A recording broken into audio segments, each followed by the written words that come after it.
You're listening to episode 54 of the Comics Pals. We're a group of comic book journalists and friends who record a podcast together because we don't talk enough about comics in our daily lives. And today's episode, we're going to talk about Thor, old Sparkle Fingers himself. Oh, you were doing Grandmaster. That's Phil's Jeff Goldblum impression. Not bad. It's not bad. It's much like your Nicolas Cage impression. It's not bad, but it's not the greatest. I don't know if you guys saw that that video I sent you from GQ where he talks about his people's tattoos of him. Yeah. When he started talking about how he kind of hems and haws, I was like, as someone who has edited myself on a podcast, that's really encouraging. I was actually going to say, because if someone of Jeff Goldblum's caliber can do it, then I definitely can. Dude, I swear to God, when Phil started it, I thought he was making fun of you. So, like... That's perfect. I'm all right. I'm all right with that. Tangentially, that makes me similar to Jeff Goldblum. Finds a way. Jeff Goldblum is a special person. We're going to talk about him more a little later because on today's episode, we're going to be reviewing Thor Ragnarok. Keep going.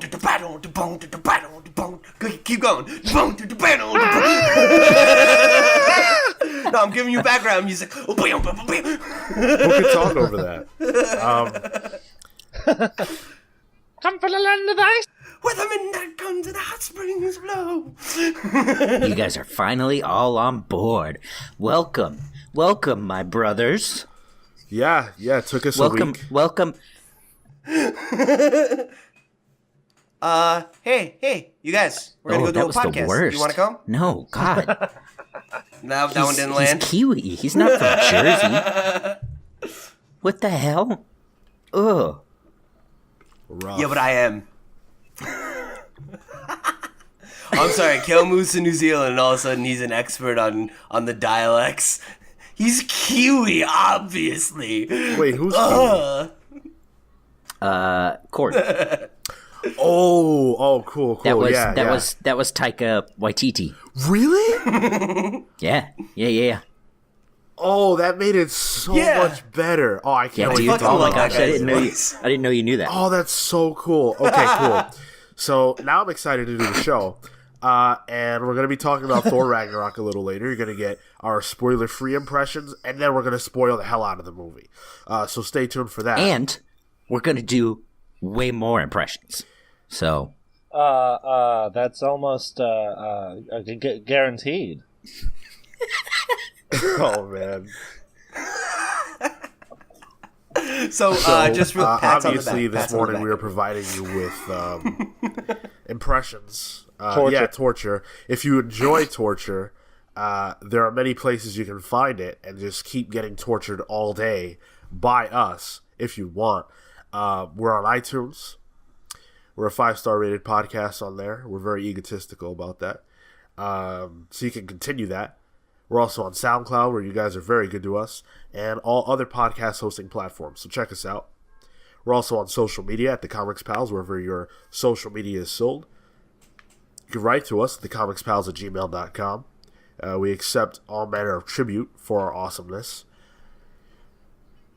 You can send us your Thor reviews if you want, and we'll read them on the air next week. Let us know what you thought of the movie. And then last but not least, we're on YouTube, where we've got all of our New York Comic Con interviews out. They're all out now. Check them out. It's good stuff. We had a blast there. You guys can follow our journey through our videos on YouTube. Yo, please go check out my 15-minute interview with Jerry Conway, because it's awesome. Yep, that was a particular highlight. Did he talk about ruining the adolescence and puberty of Spider-Man? You'll have to tune in and find out.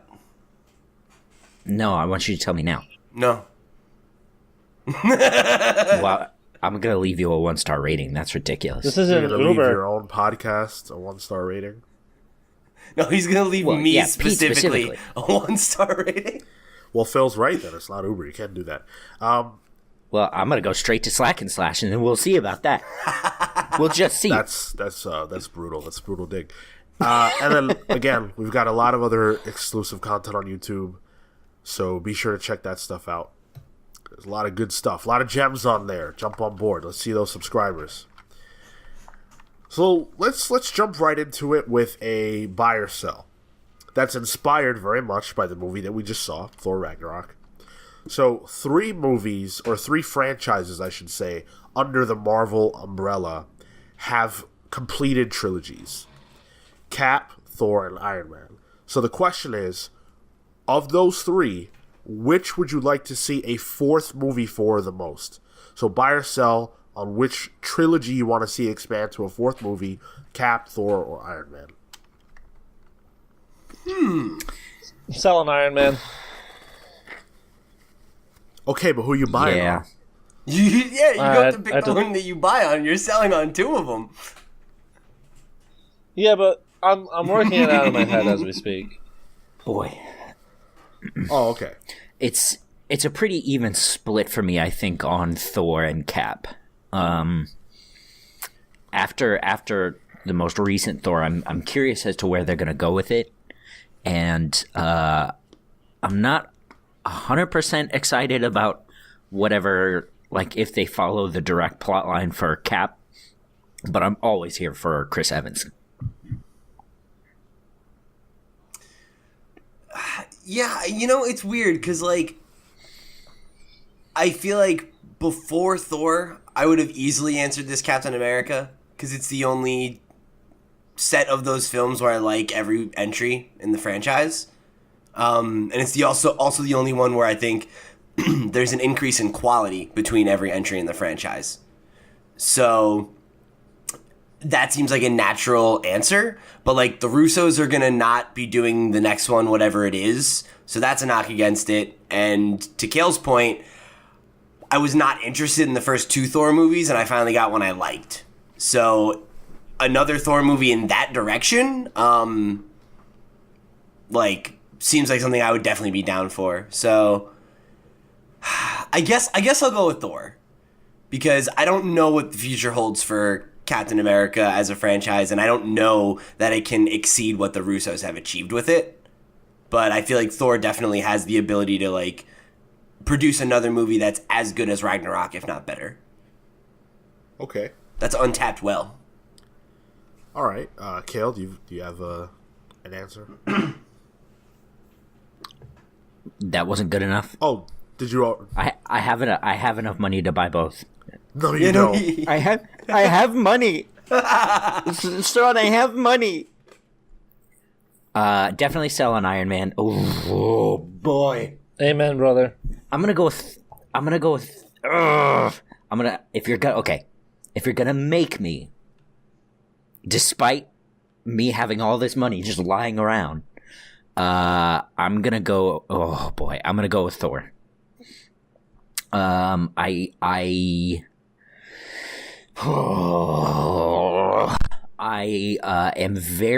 love Chris Evans, Captain America, but there aren't a lot of Captain America stories that I am 100% crazy about.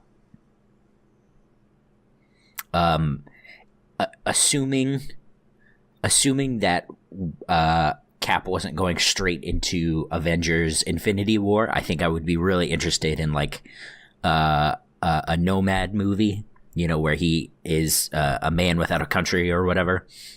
But we're not going to get that. So another spacefaring adventure for Thor for me, for Pirate Thor for me. I would love to see that. Like, I know they're going back to Earth, but then, like, fucking roaming around the galaxy on, like, their crazy pirate arc with Thor as the Captain King of the Asgardians. Careful. We're not in the spoiler section. Oh, I'm sorry. Fuck. Whoops. Phil? I think I gotta buy in Captain America. though what Pete said is super relevant in the fact that the Russos wouldn't be doing the next Captain America movie, presumably. I'd like, because of those films being generally the best of those three trilogies, I'd like to see Captain America actually receive an ending film to end the story arc.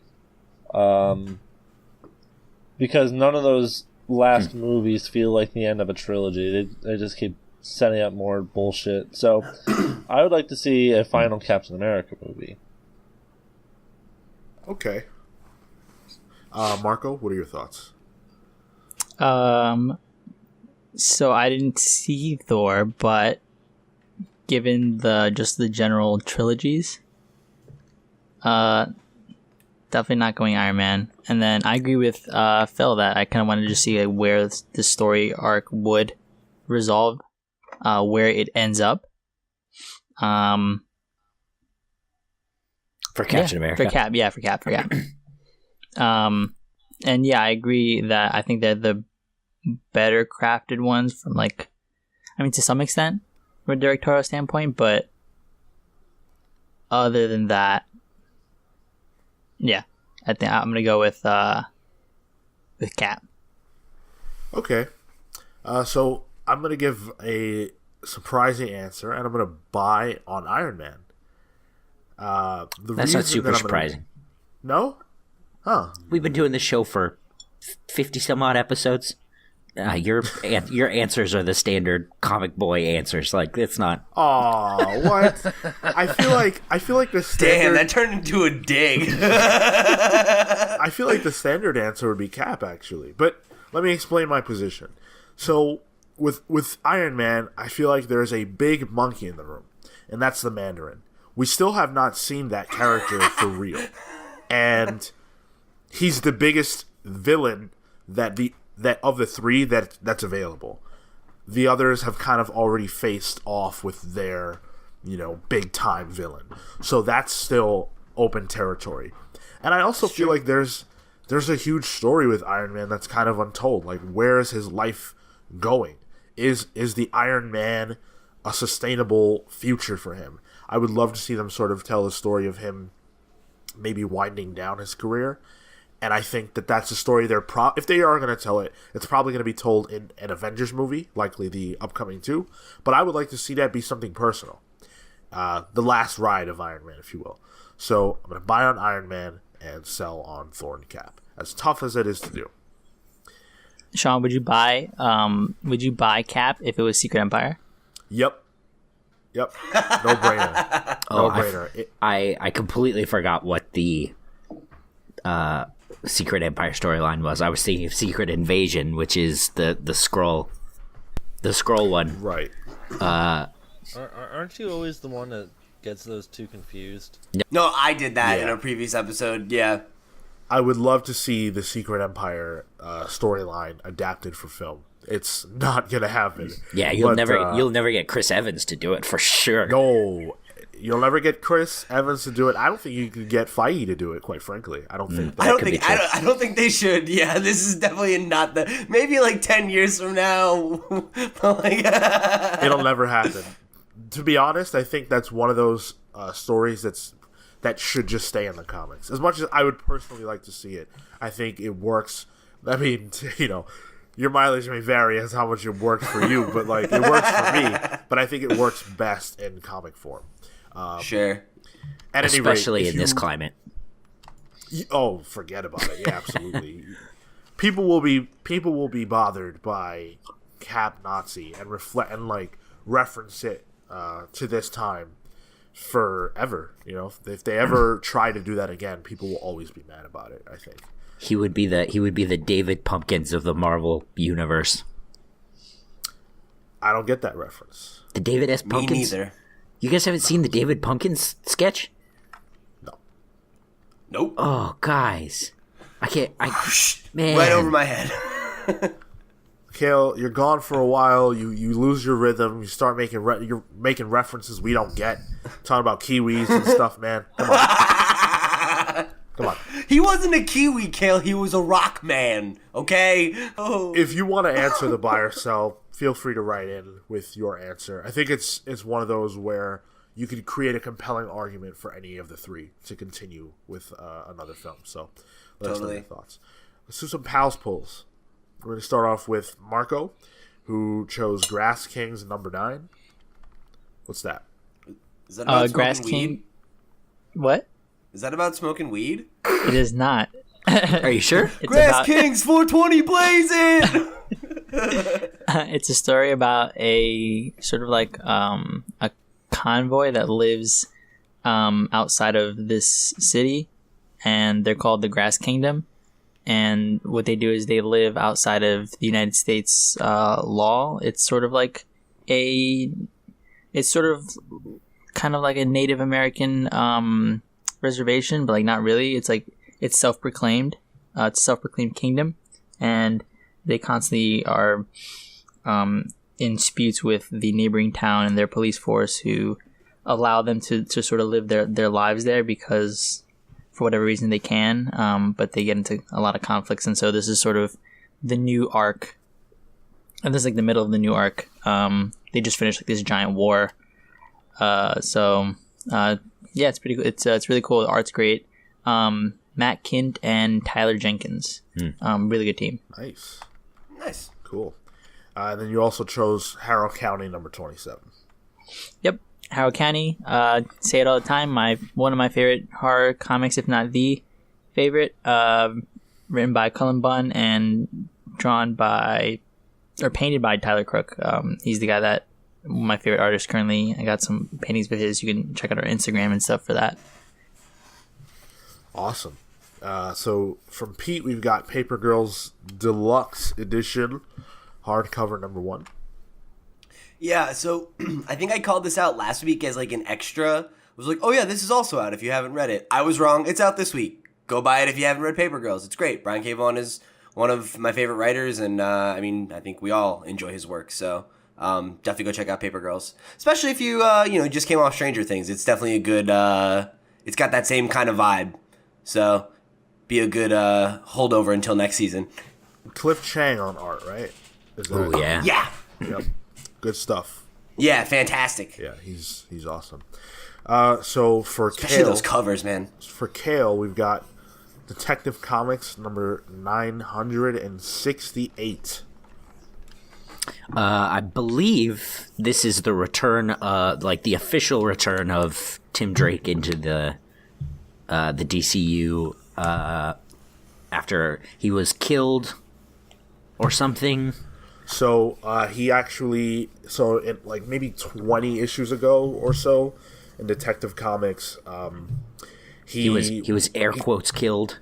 He kind of sacrificed himself, and he didn't actually die, but everyone has mourned his death. So now he's that was in Snyder's run, right? No, it was in Detective Comics.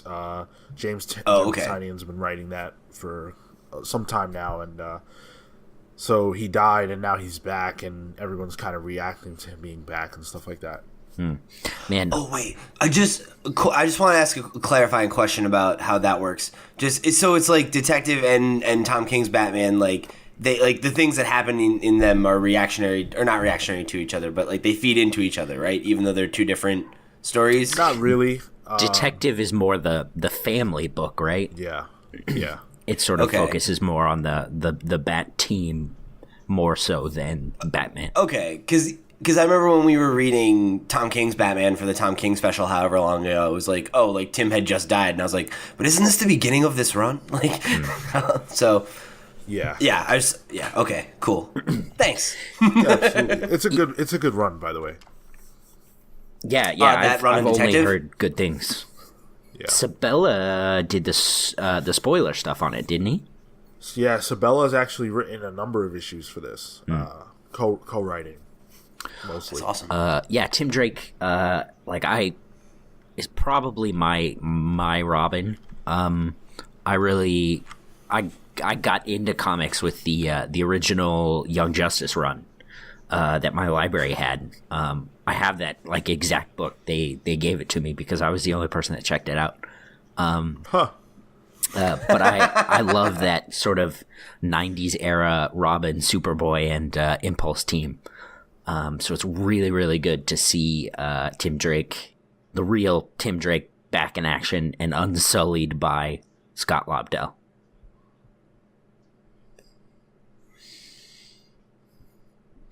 Ragman is, he's probably not even a B-lister. He's C-D lister for sure. Yeah. He hangs out with like the... Ragman's got the hard D. He hangs out with the magic superheroes.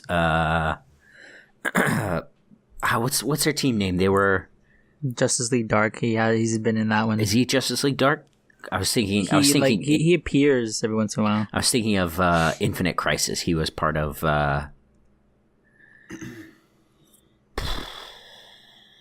with Blue Devil, Enchantress, Shadow Pact. Thank you. And I have been enraptured with that character since they sort of crossed over again with Tim Drake in the Robin solo title. Just a really cool idea for a character, and I'm really pumped to finally see him with a title on the stands.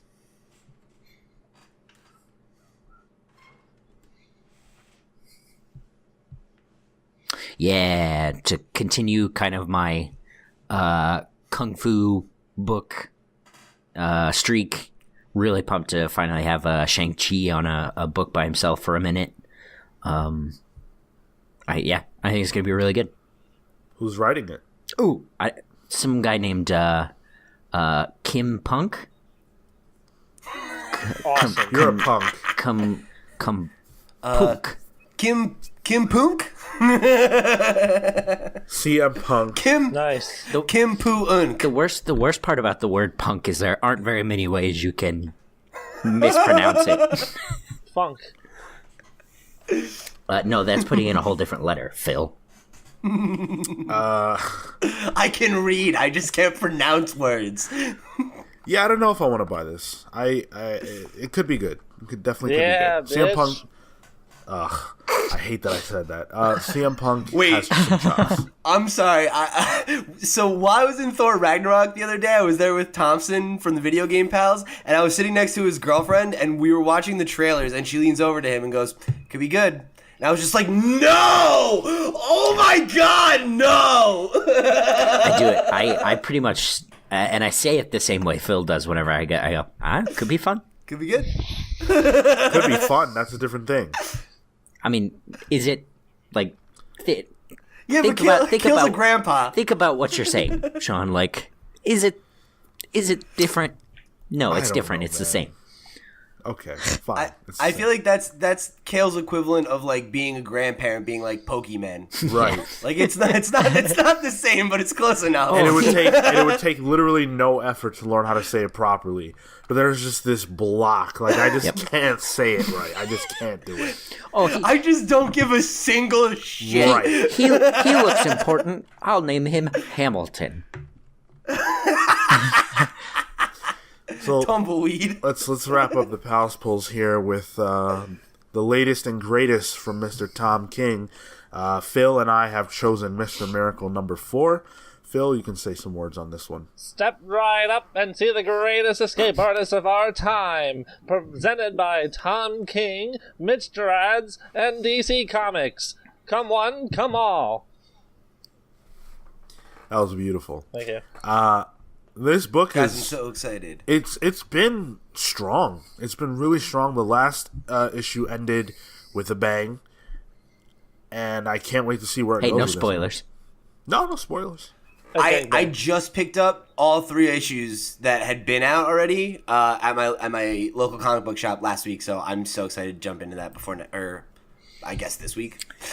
Do we know how long is this? How long is this miniseries? Well, 12. Is it 12? Yeah, it's 12 issues. Are they? Do we know? Are they going to do a 1 and 2 volume trade, or is it going to come out as a whole thing? Do we know I'm yet? sure they'll do a volume 1 and 2 trade. Volume 1, Yeah. 2, then the deluxe Yeah. hardcover that collects. Probably, yeah. Yeah, probably. 'Cause I can't wait to jump on that. Yep, Yeah, of course. it's definitely worth yours and everyone else's while. It's Tom King. So let's do some news. It's an interesting place to start, actually, with the news, because everyone knows and everyone has talked about the problems of the DC cinematic universe, or the DC film universe, or DC films, or whatever the hell you want to say. DCFU. There you go. And we know that, Batman, Superman, Suicide Squad, Man of Steel, they've all kind of, critically haven't done so hot. And now it seems like there's a big shift. And Superman himself has come out and is speaking about the problems that they have had. So Henry Cavill sat down with Rake magazine, and he kind of talked about what's been going on and how he sees the situation and where he sees the DC film universe going. So I'll read some quotes from Superman himself. "We can start telling the stories in the way they need to be told. It is even better to come back from a mistake or stylistic error into the correct vein, because it will make it seem that much stronger. Wonder Woman was the first step in the right direction." Now, we'll address the exact quote a little later, but let me just get through just a little bit more here. "Yes, it has made money, but it hasn't been a critical success. It hasn't given everyone the sensation which superheroes should give the viewer." So that's... Is he saying that about Wonder Woman?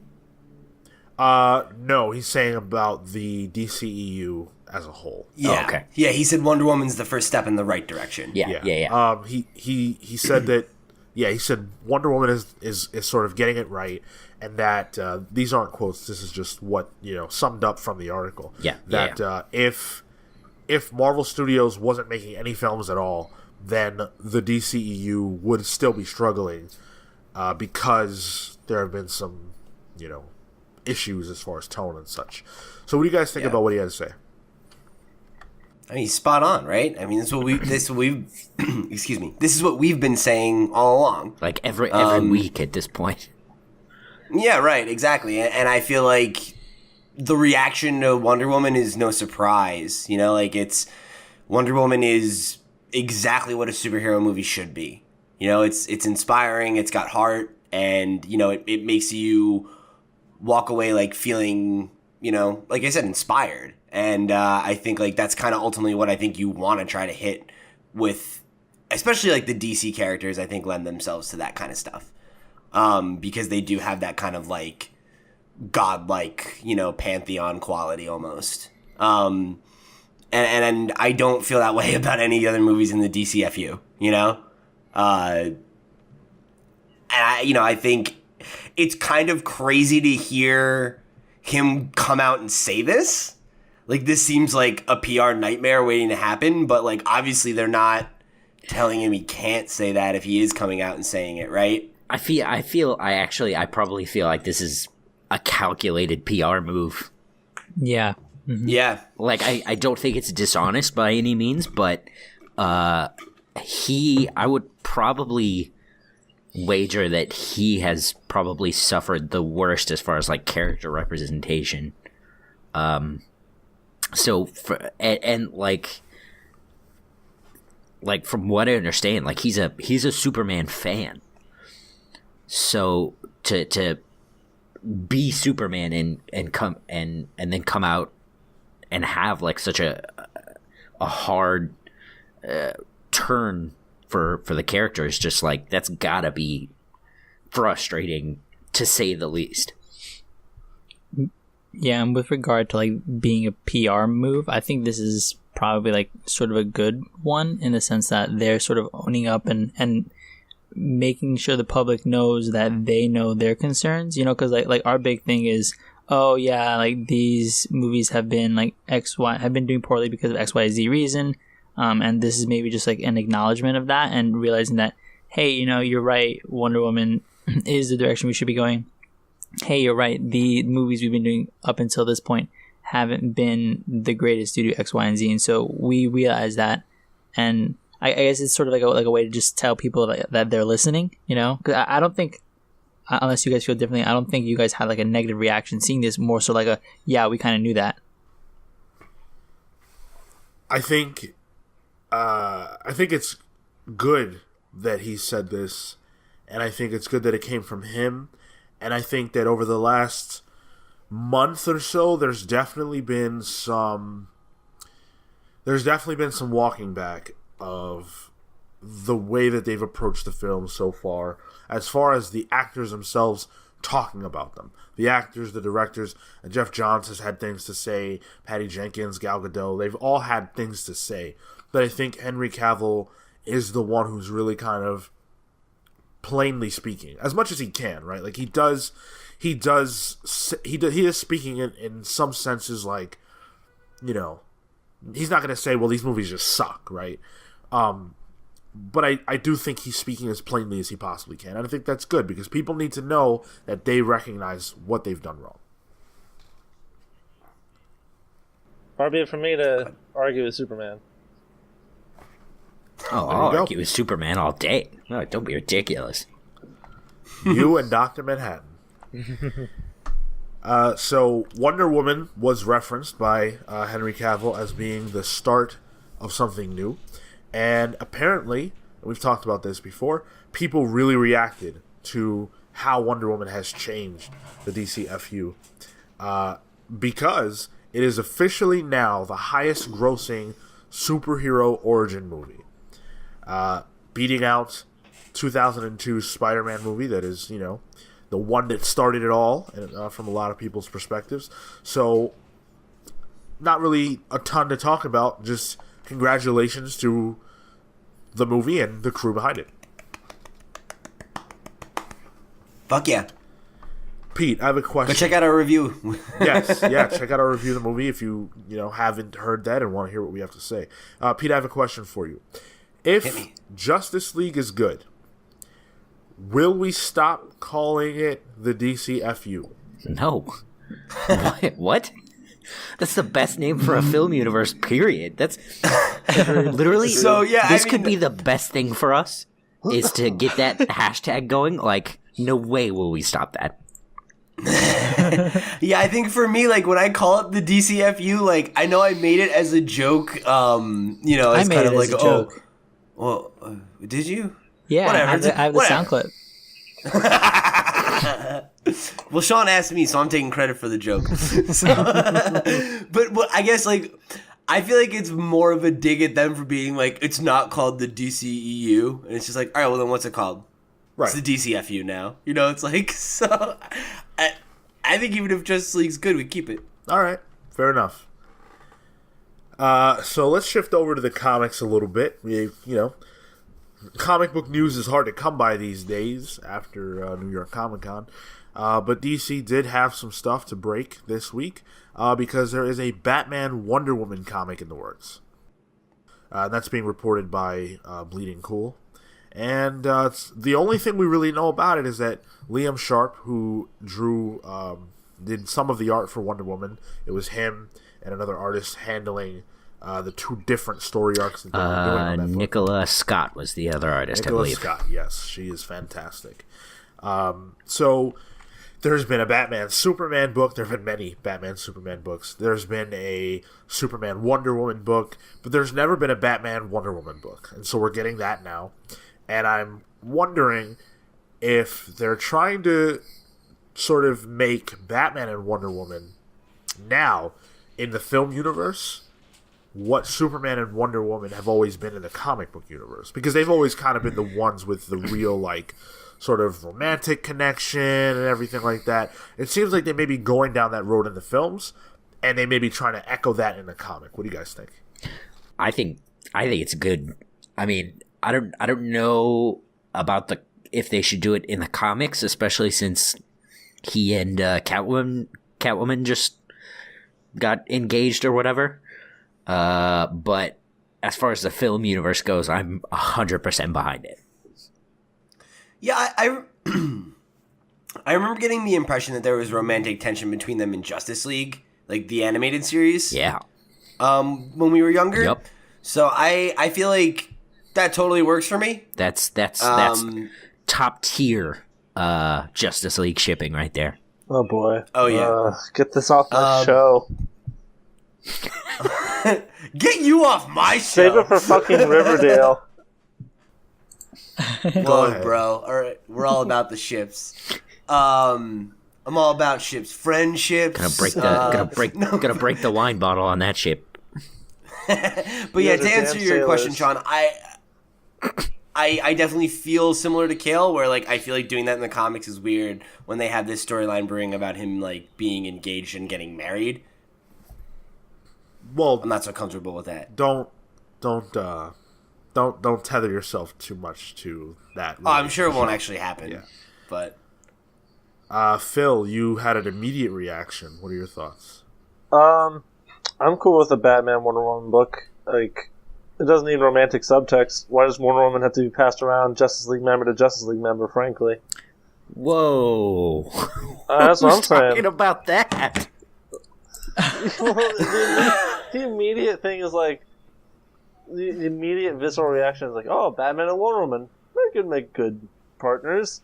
And to me, it's like, why can't they just kick ass together? But nobody's talking about passing her around. Like, what the hell?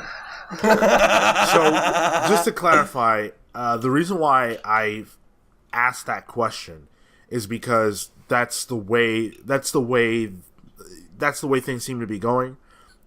Pete mentioned the romantic tension. There's been plenty of shipping, obviously, of those two characters being in a relationship. That's not something that's in the comics right now, but historically it has been in the past.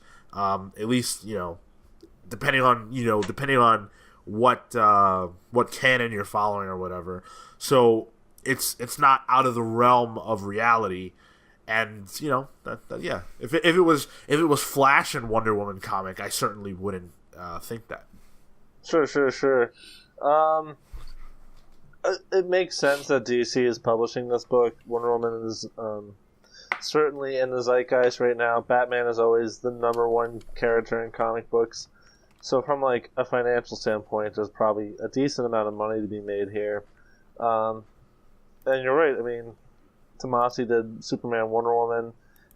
Numerous writers like Loeb and Pac have done Superman, Batman. So it's cool that we're getting the other two members of the Trinity on a title together in that regard. Yeah, it's about time. I can't believe that there's never been one before. I know that they had that. It was like a one shot or something, or it was like the 66 Batman and 70 whatever Wonder Woman. 77. But that was like one or two issues, right? Yeah. Like that was a mini series. I can't believe there's never been one before. That's crazy. Yeah. I'm looking forward to it though. Those are my two favorite characters. From I really hope the the hot commodity that Wonder Woman is. Ooh, I regret saying that. Really helps Batman with sales. Yeah. I mean, they've been dwindling. He's a relic of a bygone era, really. Yeah. Fucking Boy Scout. Fucking Adam West. R.I.P. Yes, R.I.P. Have we exhausted that topic yet? I believe so. Okay. So this next news item is probably the most surprising of the entire week, and I think a lot of people might not even know about this. Apparently, there is a Lord of the Rings TV series being developed by Amazon.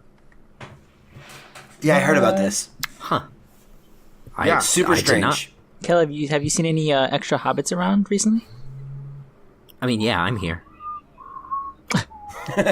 You do have furry feet. Have you seen my feet? Yeah, that's ridiculous, man. And he eats like 8 meals a day. Yeah. Now, 1 second. So Variety is the one reporting this, and according to them, the estate of J.R.R. Tolkien are talking to Amazon about the possibility of a show.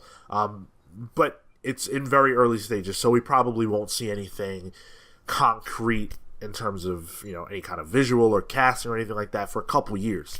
But what do you guys think about the possibility of something like this? This is huge, especially because they kind of started the fantasy-based, kind of grounded, genre as far as film and television are concerned, putting that on the big stage, and Game of Thrones has capitalized. So maybe Lord of the Rings could sort of take that back since Game of Thrones is ending. What do you guys think? I'm not excited about this news really at all. We've seen Lord of the Rings, and we've seen it done really, really well. And each of those films, even the new ones, have like 12-hour extended versions. So I just don't know what else there really could be to mine there. Well, fair. But I would rather see something different. Like there was another announcement this week that you guys might have to help me with the name here. I believe the author's name is Patrick Rothfuss, and his King's Killer Chronicles. Have you guys heard of that? That's being developed. I can't remember by who, but produced by Lin-Manuel Miranda. Something a little different. Cool. Something, I'm a little more excited about that, just because it's something different. King Killer Chronicles. I think so. Yeah.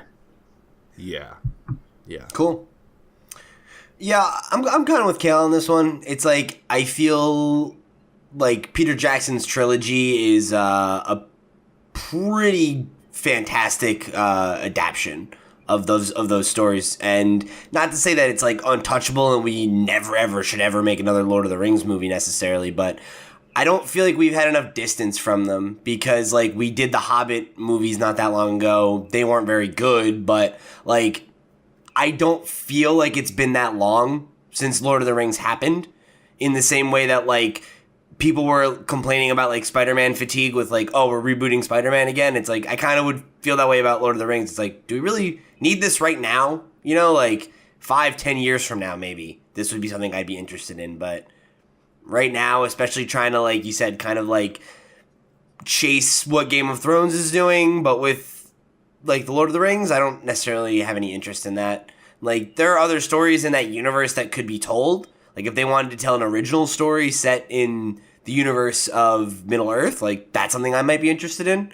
The Silmarillion is got a lot of stuff, and there's plenty of eras of Lord of the Rings that we've never explored in an actual story. So if they wanted to do something like they've done with the Shadow of War or Shadow of Mordor video games, and like just do something new in that universe, that I would be way, way more interested in.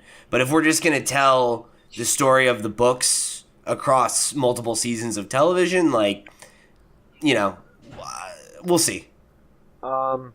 So my first thought was, I'm surprised. I'd be surprised. The Tolkien estate is very, very protective of J.R.R. Tolkien's work.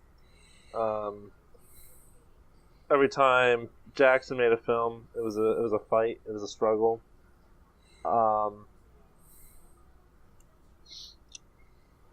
I think that a show could be good. There's a lot in the books that are left out of the films, like Tom Bombadil and things like that. So there are things that you could expand upon. And like Pete said, there's a lot in the appendices of Return of the King and the Silmarillion that you could draw from. But my inclination is to think that nothing will come from it, but I could be wrong, obviously. Could be wrong. I don't have a great attachment to the Lord of the Rings. I've never read the books. I've only seen the movies, and I fell asleep during all of them. Oh God, that hurts. Yeah. I feel similarly about this as I do everything else, which is that nothing is sacred. I think if there is, there's always more in the books that doesn't get explored in these films. Yeah. And so for that reason alone, I think it could be a good idea. I think that the world is kind of primed for this kind of content, especially because there is going to be a gap with Game of Thrones ending. But I also agree with Pete that if there is stuff that's never been explored, it would be cool to at least find ways to incorporate that and maybe focus on that with the stuff that happened in the films as a backdrop, if that's possible. I think there are a lot of ways to approach something like this. So on its face, I'm way into it. You know what's interesting? This is like a little outside of the scope of your question, but talking about like fantasy series that are coming to streaming services to maybe rival Game of Thrones in its absence, I'm going to be interested to see if we're going to see like a bunch of Game of Thrones chasers come, because we talked about it on the Video Game Pals a while ago about how they're developing a Witcher show on Netflix based on those books. And there's a ton of books set in that universe, so there's like another, rich fantasy world that's also, obviously got fanfare around it because of the video game series. I wonder how... I wonder if that's like going to be the next trend, I think it's already going. Like there's 3 pirate stories that are out there now that are like... Oh, no. They're trying to like... on this? My girlfriend watches one of them, Black Sails, I think that's it is. the first one that comes to mind. But like they all have that real fantasy feel to them that doesn't quite... I've heard they're all really good, but they don't quite hit that Game of Thrones nail. Right, yeah.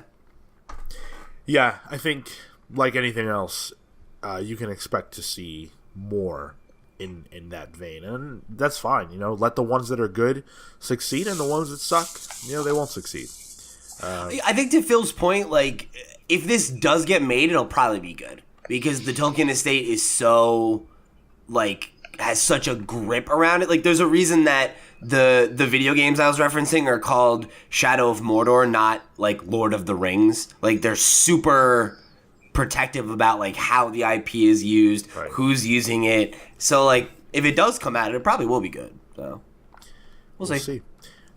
So shifting over to Marvel, if you saw Thor Ragnarok, then when you were sitting in the theater watching trailers, you saw a trailer for Black Panther, you saw a trailer for New Mutants, very cool stuff. And you were probably thinking, sorry? I didn't. I saw a trailer that spoiled Thor Ragnarok. New Zealand is weird. I agree. But what you were hoping for, most likely, was a trailer for Avengers Infinity War. But you didn't get that. And the Russos have an answer for all the people who've been writing them and tweeting at them, wanting to know where their Infinity War trailer is. And I like how you phrased it that way. They want to know where their Infinity War trailer is. Well, that's, fan entitlement. We've talked about that many times on this show. And the Russo brothers released a very tongue-in-cheek video on Instagram. And it's got the caption, regarding your demands for the release of an Infinity War trailer. And in lieu of that, they watched me drink Paso Robles wine, smashed from the finest grapes. Oh, Orson Welles is on the show, everybody. Welcome, Orson. Thank you. I never thought I'd be on a show talking about children's books.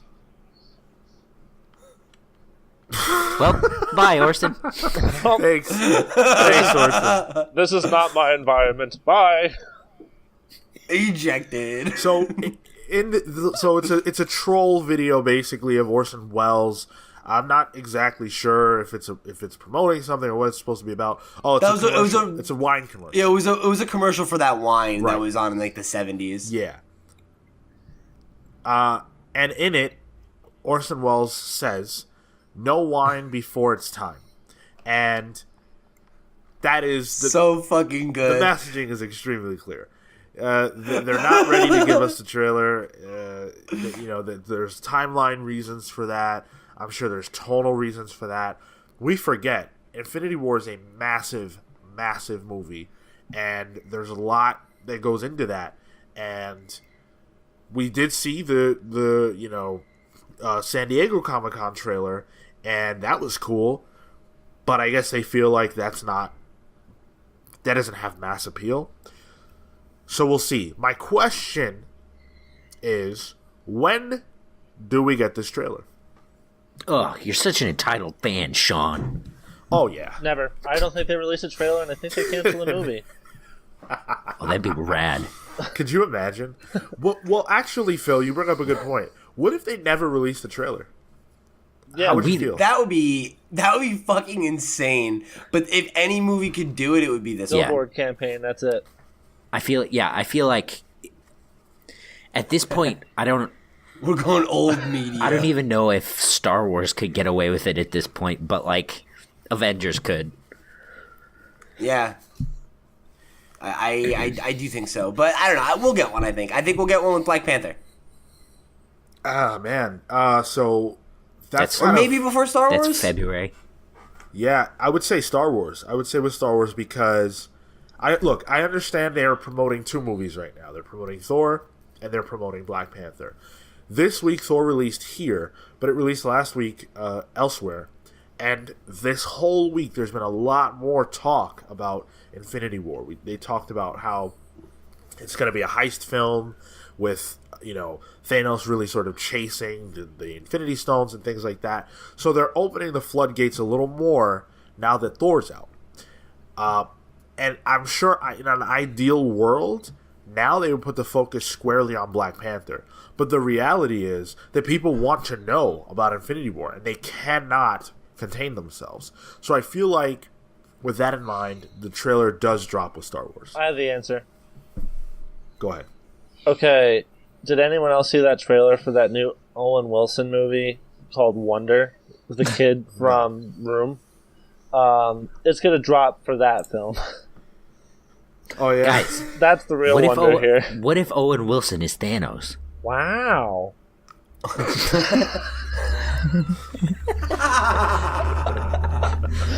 Wow. Oh man. So Wow.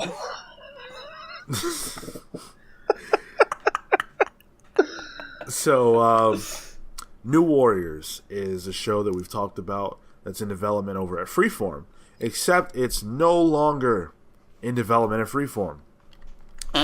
They've shot a pilot, and apparently it went over so well that Disney does not want to put it on Freeform because Freeform is not a big enough platform for a show this good. Fuck Freeform, basically. I get it.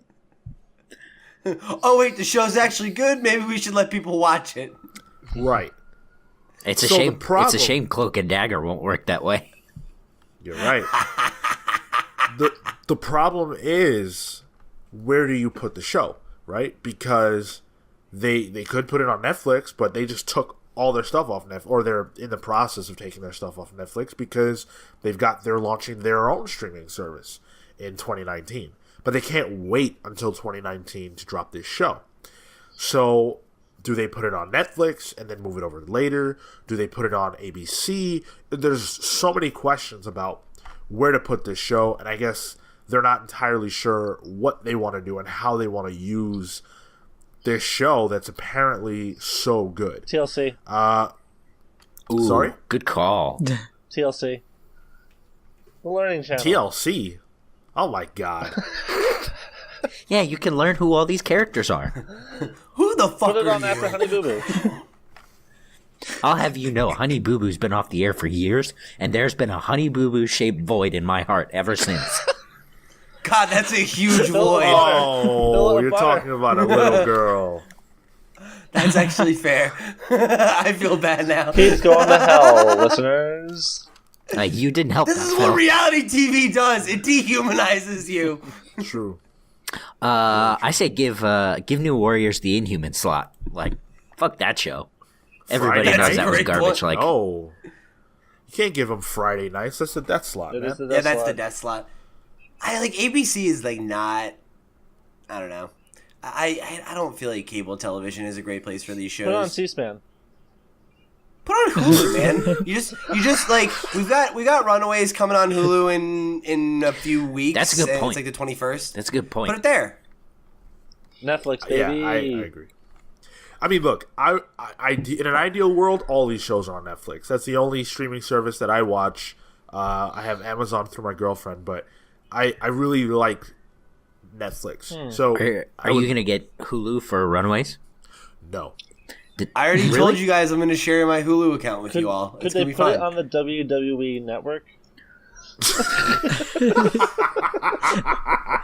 You know, I would watch it. if it New was on Warriors Network. starring The Rock. Starring the Ultimate Warrior. Oh, shit. It's perfect. The Rock as Squirrel Girl. I'd watch that show. Ooh. I'd watch that show. I watch The Rock do anything. Yeah, I like it. Who could Vince McMahon play, though? God damn it! The Speedball. supervillain. Whoever it is. Yeah, I was going to say Speedball. Vince McMahon plays is himself. Speedball. He's on a speedball. Dude, as high as it gets. He's the commissioner of the New Warriors. Oh, man. Yeah, so the only thing that I really take away from this is, Disney is really, really putting all their eggs in one basket with a streaming service, which I'm not so sure that's a great move. We talked about that in the past. You can hear our conversations about that on prior episodes. But B, I'm really glad that this show is tracking so well. That's a hugely positive thing. I think New Warriors are dope. like the Runaways trailer that dropped this week, I think. Last week, the official one. Yeah, I something think like that. if it's anything near that trailer, that trailer looks good.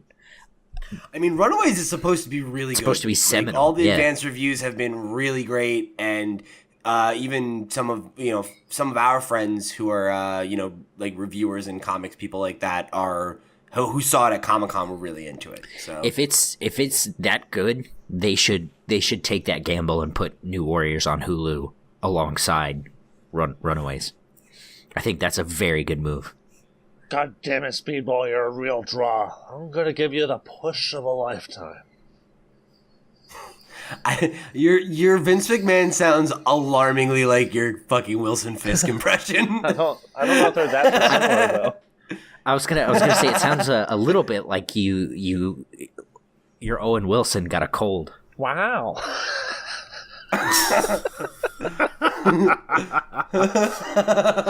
Oh, man.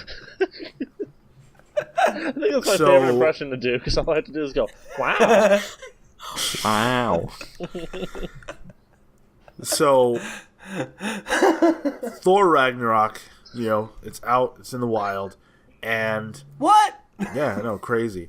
And there's a huge Hulk presence in the film. Huge Bruce Banner Hulk presence, of course, in lieu of a solo film, which is not on the cards.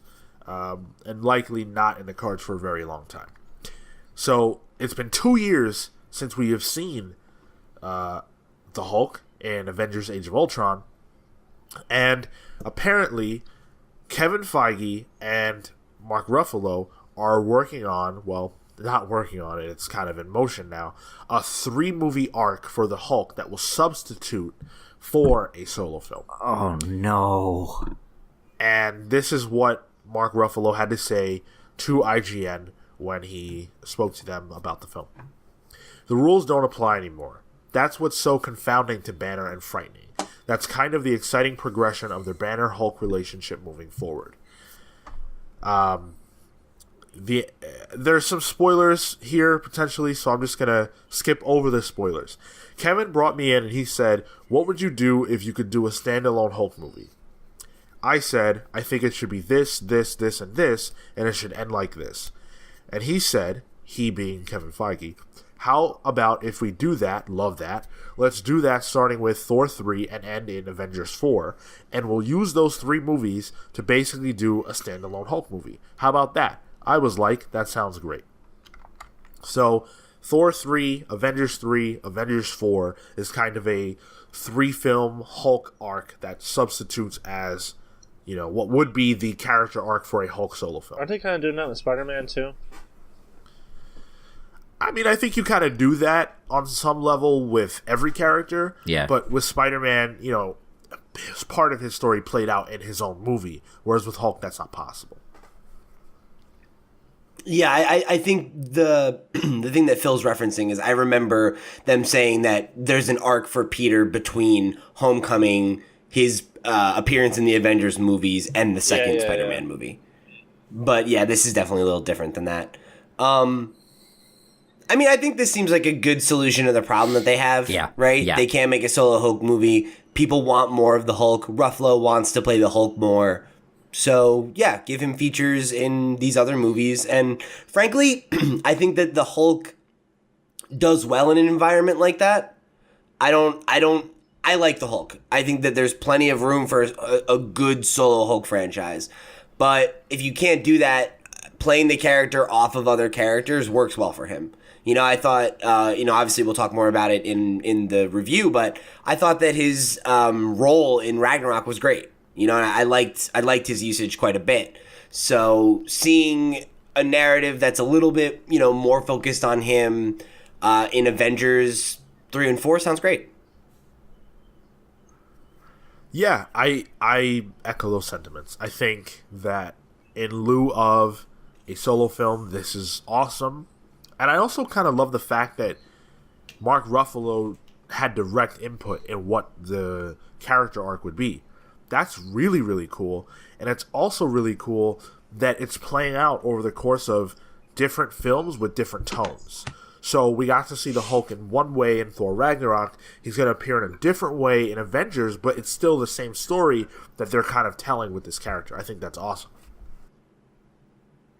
I think, I agree.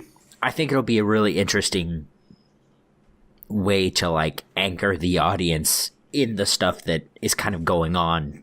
And it seems like he'll kind of play as the Nick Fury in like the original like phase 1 stuff where he just kind of popped up in all of the movies. And now Banner's going to kind of be that anchor and that that through line for the audience to kind of keep track of what's going on. At least for the next 3 films. Yeah. And then I wonder where they go with that. But we'll, talk about that at a later point. So, Thor Ragnarok has a 93% fresh rating on Rotten Tomatoes. That is amazing. That's very cool. Now, what do you guys think the audience score is? 98. 96. What was that, Marco? I'd say 98. 96. Okay. Pete? I feel like a lot of times with the Marvel stuff, sometimes it skews lower. So I'm gonna say like 88. 89. Wow. Fuck Inverse yeah! my number, Wow. and I would have been right. Oh. If we could just inverse Phil, we'd have a good show. What would inverse Phil be like? Savage. Be really muscly and fleshy. It'd be really gross. It would be like Superman, Phil. That realization when you find out you're Bizarro. Me and no Phil?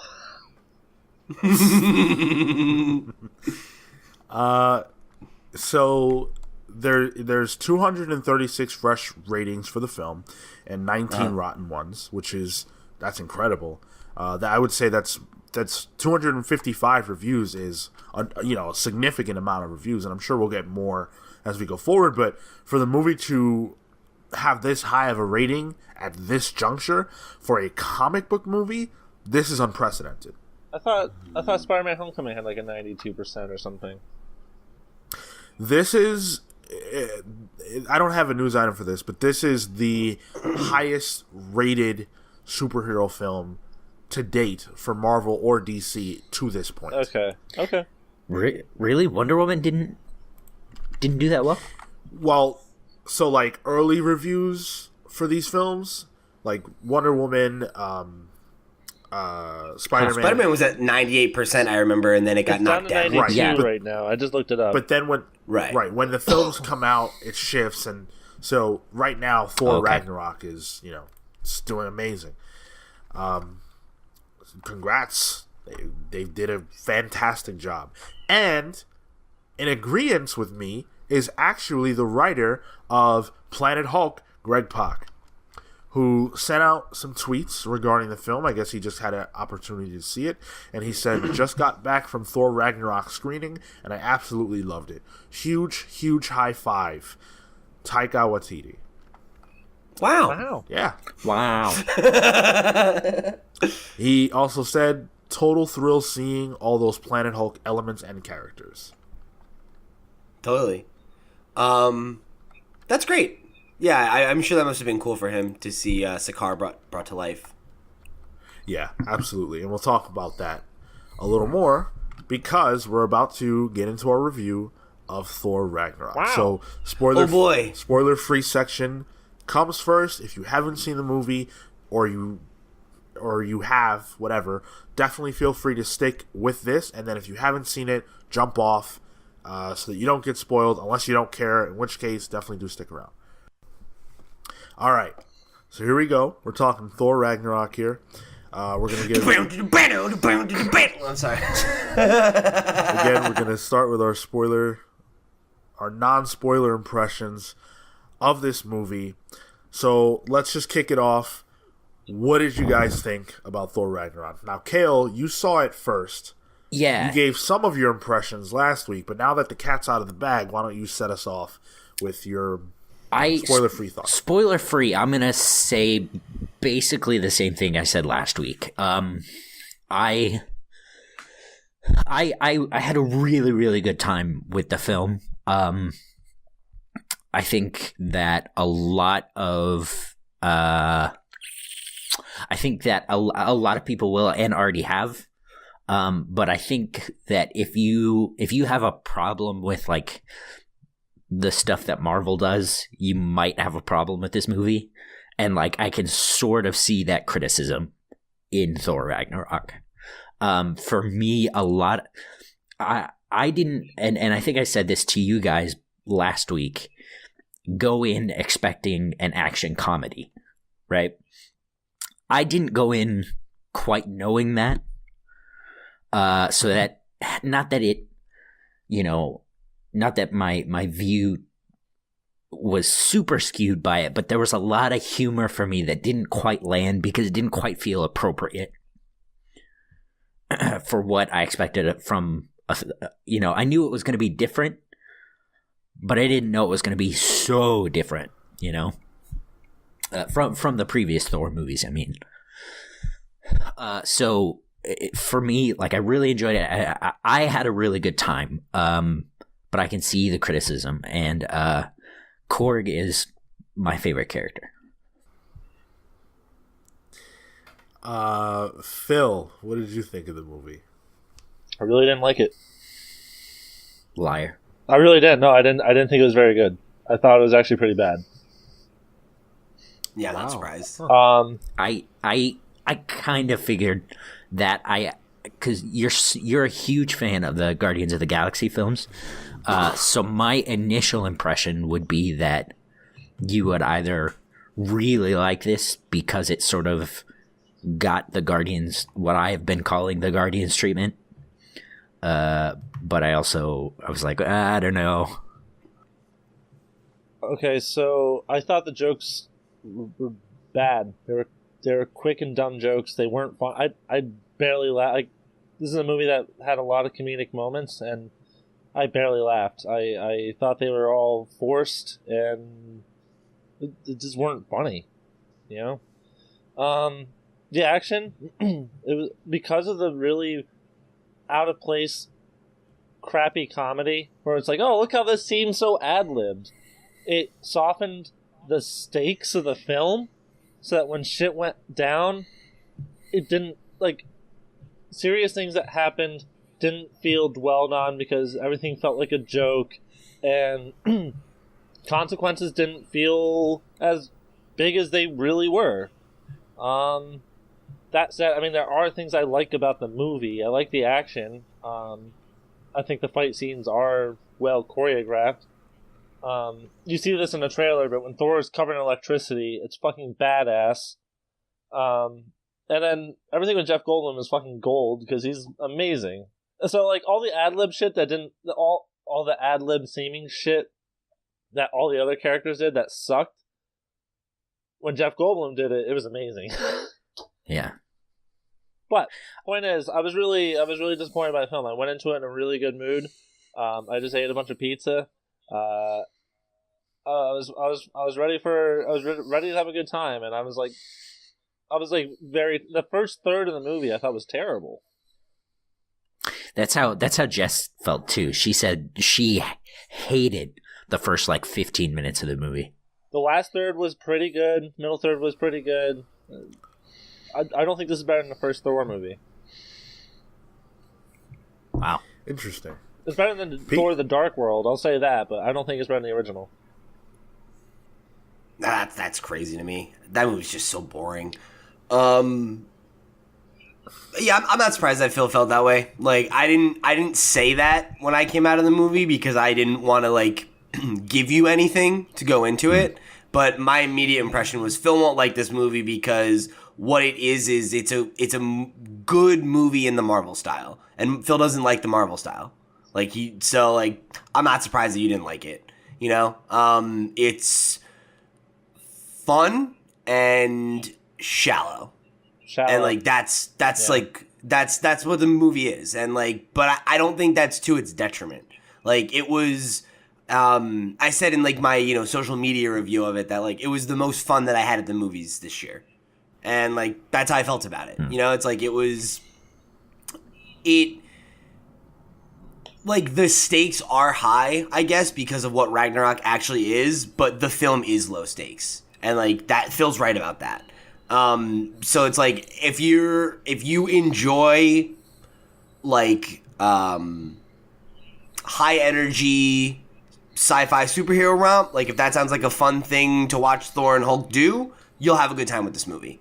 If you don't like the Marvel house style and you're a big fan of Planet Hulk and you want to see a heady, dry sci-fi movie, you're not going to get that.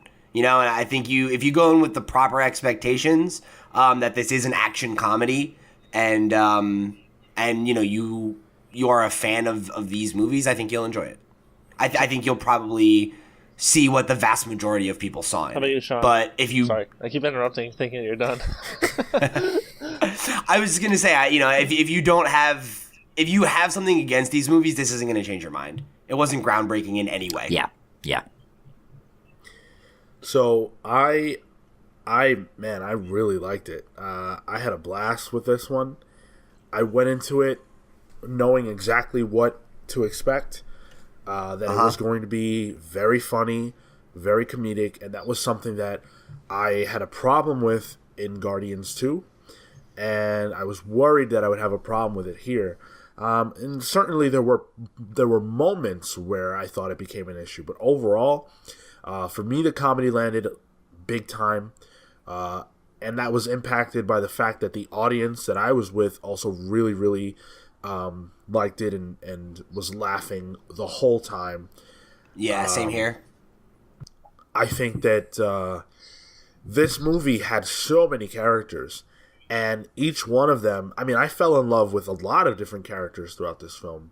Grandmaster, Valkyrie, what a great addition. They need to keep her around. And we'll talk about her more later, but... Yeah, she's the first Asgardian that I've given a shit about that isn't Thor or Loki. Yeah. So, all these characters that really got treated well, and they had full arcs that were enjoyable to watch. I thought the action was really, really good. Hela gets some incredible action sequences. And some hella good action sequences. Gross. You're welcome. I love it. I don't know. I understand that it's not a movie for everybody. And there was a time in my life where it definitely would not have been a movie for me. But there was a lot of good here. It changes a lot of things that come from the comics, and you guys know me to be a comic book purist in a lot of senses. But again, when it comes to these Marvel movies, I know what I'm going to get when I come into it. I threw that out the window, and because of that, it didn't impact my experience. This movie strikes a great balance between being a Marvel movie, bucking convention in ways that I'm really glad that they did, and providing you with an enjoyable experience that can stick with you, but also just something to have a good time with. And so for that reason, I really enjoyed this movie. Yeah, I definitely think this is easily the strongest of the Thor movies, for sure. I think, and I've said this before, I think that this, like, kind of shallow, comedy-driven film is what Thor really needed. Yeah, I agree. And I think, really, my one real issue with the film is... it's funny because I agree with what you're saying, Sean, about how, like, I didn't have a problem with how the movie chose to handle, like, you know, how it chose to diverge, right, was fine. But I am disappointed that, like, specifically Planet Hulk got used in this scenario because, like, I think some of the things that they pulled from Planet Hulk, like, landed well. And some of them I felt were just kind of like, it sucks that this thing that is an element of that story or a character that I really liked that I felt got kind of, you know, just became an Easter egg bit, you know, instead of what they really were. And that's disappointing, but it's just not what they were trying to do. And, you know, like, if you can accept that, I think you'll have something to enjoy here. Yeah. And we'll talk more about that a little later. I want to wrap up the spoiler section with our scores. So we'll leave everyone who... Are we doing that now? We score things? Yeah. So where does this fall for you as far as, you know, a score? You know, what's the scale? On a 10 scale. Okay. For me, it's about the audience score on Rotten Tomatoes is about right. About an 88 for me, like a solid B+. 8.8 dead meeks out of 10. Wow, I can't believe that took so long. That's good. I'm gonna give it a 4 out of 10. Wow, that's savage. I thought it was pretty bad. This is gonna be a fun review. I can't believe you liked Guardians 2 more than this. More heart. Whoa, I wholly disagree. Movie have heart, Save man. it, boys. Pete?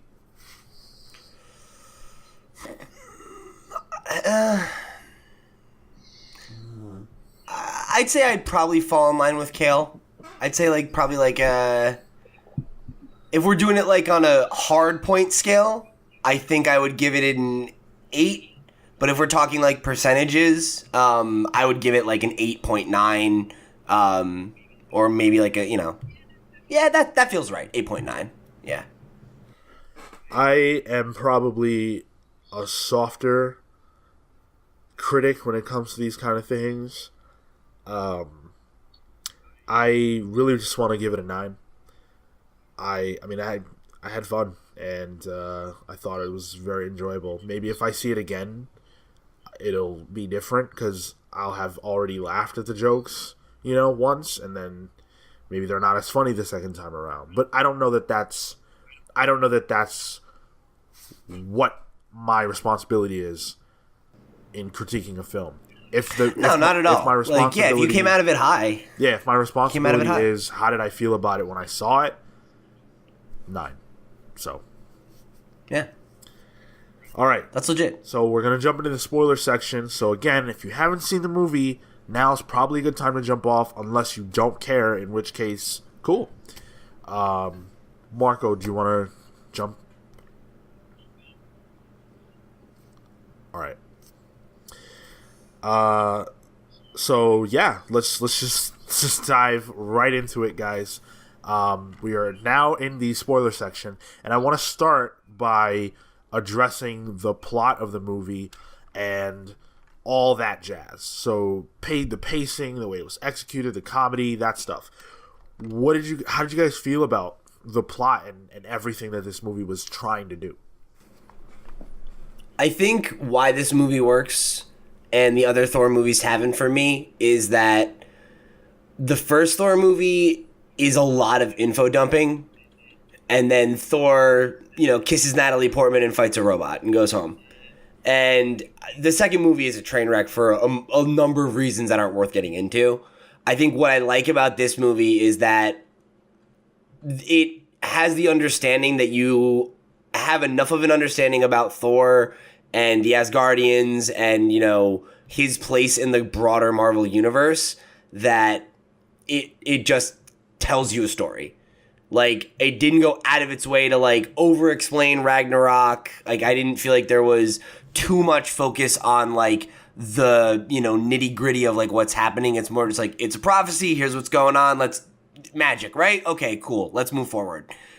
And I think that really serviced the plot well. The fact that we pick up with the movie and it's kind of, already, it's already started.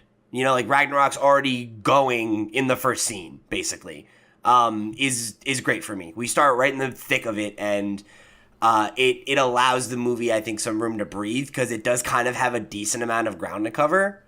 I would say that's probably my biggest issue is, I think pacing-wise, in terms of enjoying a movie, it was great. In terms of, how much of the time of the narrative is spent, on what, I feel like it's very middle-heavy. And the ending feels like it's kind of a little bit just trying to wrap up, okay? And I don't feel that it didn't hit the worst vibes of this is the third act big superhero fight, but that's what it was. Yeah. It was just a well executed one, so I didn't mind. And maybe that's the right way to handle these movies, that's kind of what Doctor Strange did. So I just feel like I remember by the time we got to the ending of the movie, I was kind of just it's already over? Okay. Great. See, yeah, for me, my feelings were close to the same, but also probably closer to, I bet, how Phil felt. By the end of the movie, I was pretty ready for it to be done. I think you're right that it's very middle heavy. It feels a lot more like a Planet Hulk story, but with Thor as the protagonist over Hulk. And then Ragnarok is just kind of the side plot, which is weird. Yeah, that's exactly how I feel too. For me, I really appreciated the opening scene. It was really, really cool to get to see Thor actually just in action, just no holds barred, just Thor being Thor. I think it borrowed a lot from the Guardians, Star-Lord opening. But again, I think that's okay. I think that was something Thor needed. But at the same time, when he drops from the chain and then he's talking to Surtur and he kind of starts turning. Man, that was funny once. That was terrible. The second and third time that happened, it just okay, is this really what we're going for here? I don't know. I got a kick out of it the second time. I definitely think the gag overstayed its welcome, but I don't know. I kind of like the idea of undercutting the grim darkness of it. I think if you think it overstayed its welcome, then you probably didn't enjoy it the way you think you did. The first time was funny. The second time it was okay, you're just kind of being an asshole now.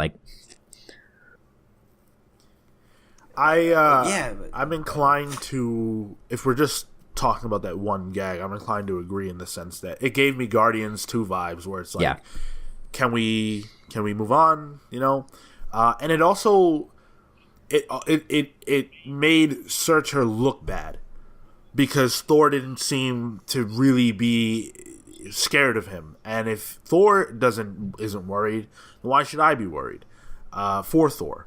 Which is the point of villains, Well, and it's never but I mean, at the beginning of the movie, the thing about it, that's the opening scene. But also, right. the thing about it is it made Thor look cockier than I think he should be at this point. Because, like, the whole reason he was sent to Earth was to... Learn humility. Yeah, thank you. And, like, we're to assume he did. And we see that through the other ones. But in that moment, it felt like there was a lot of arrogance.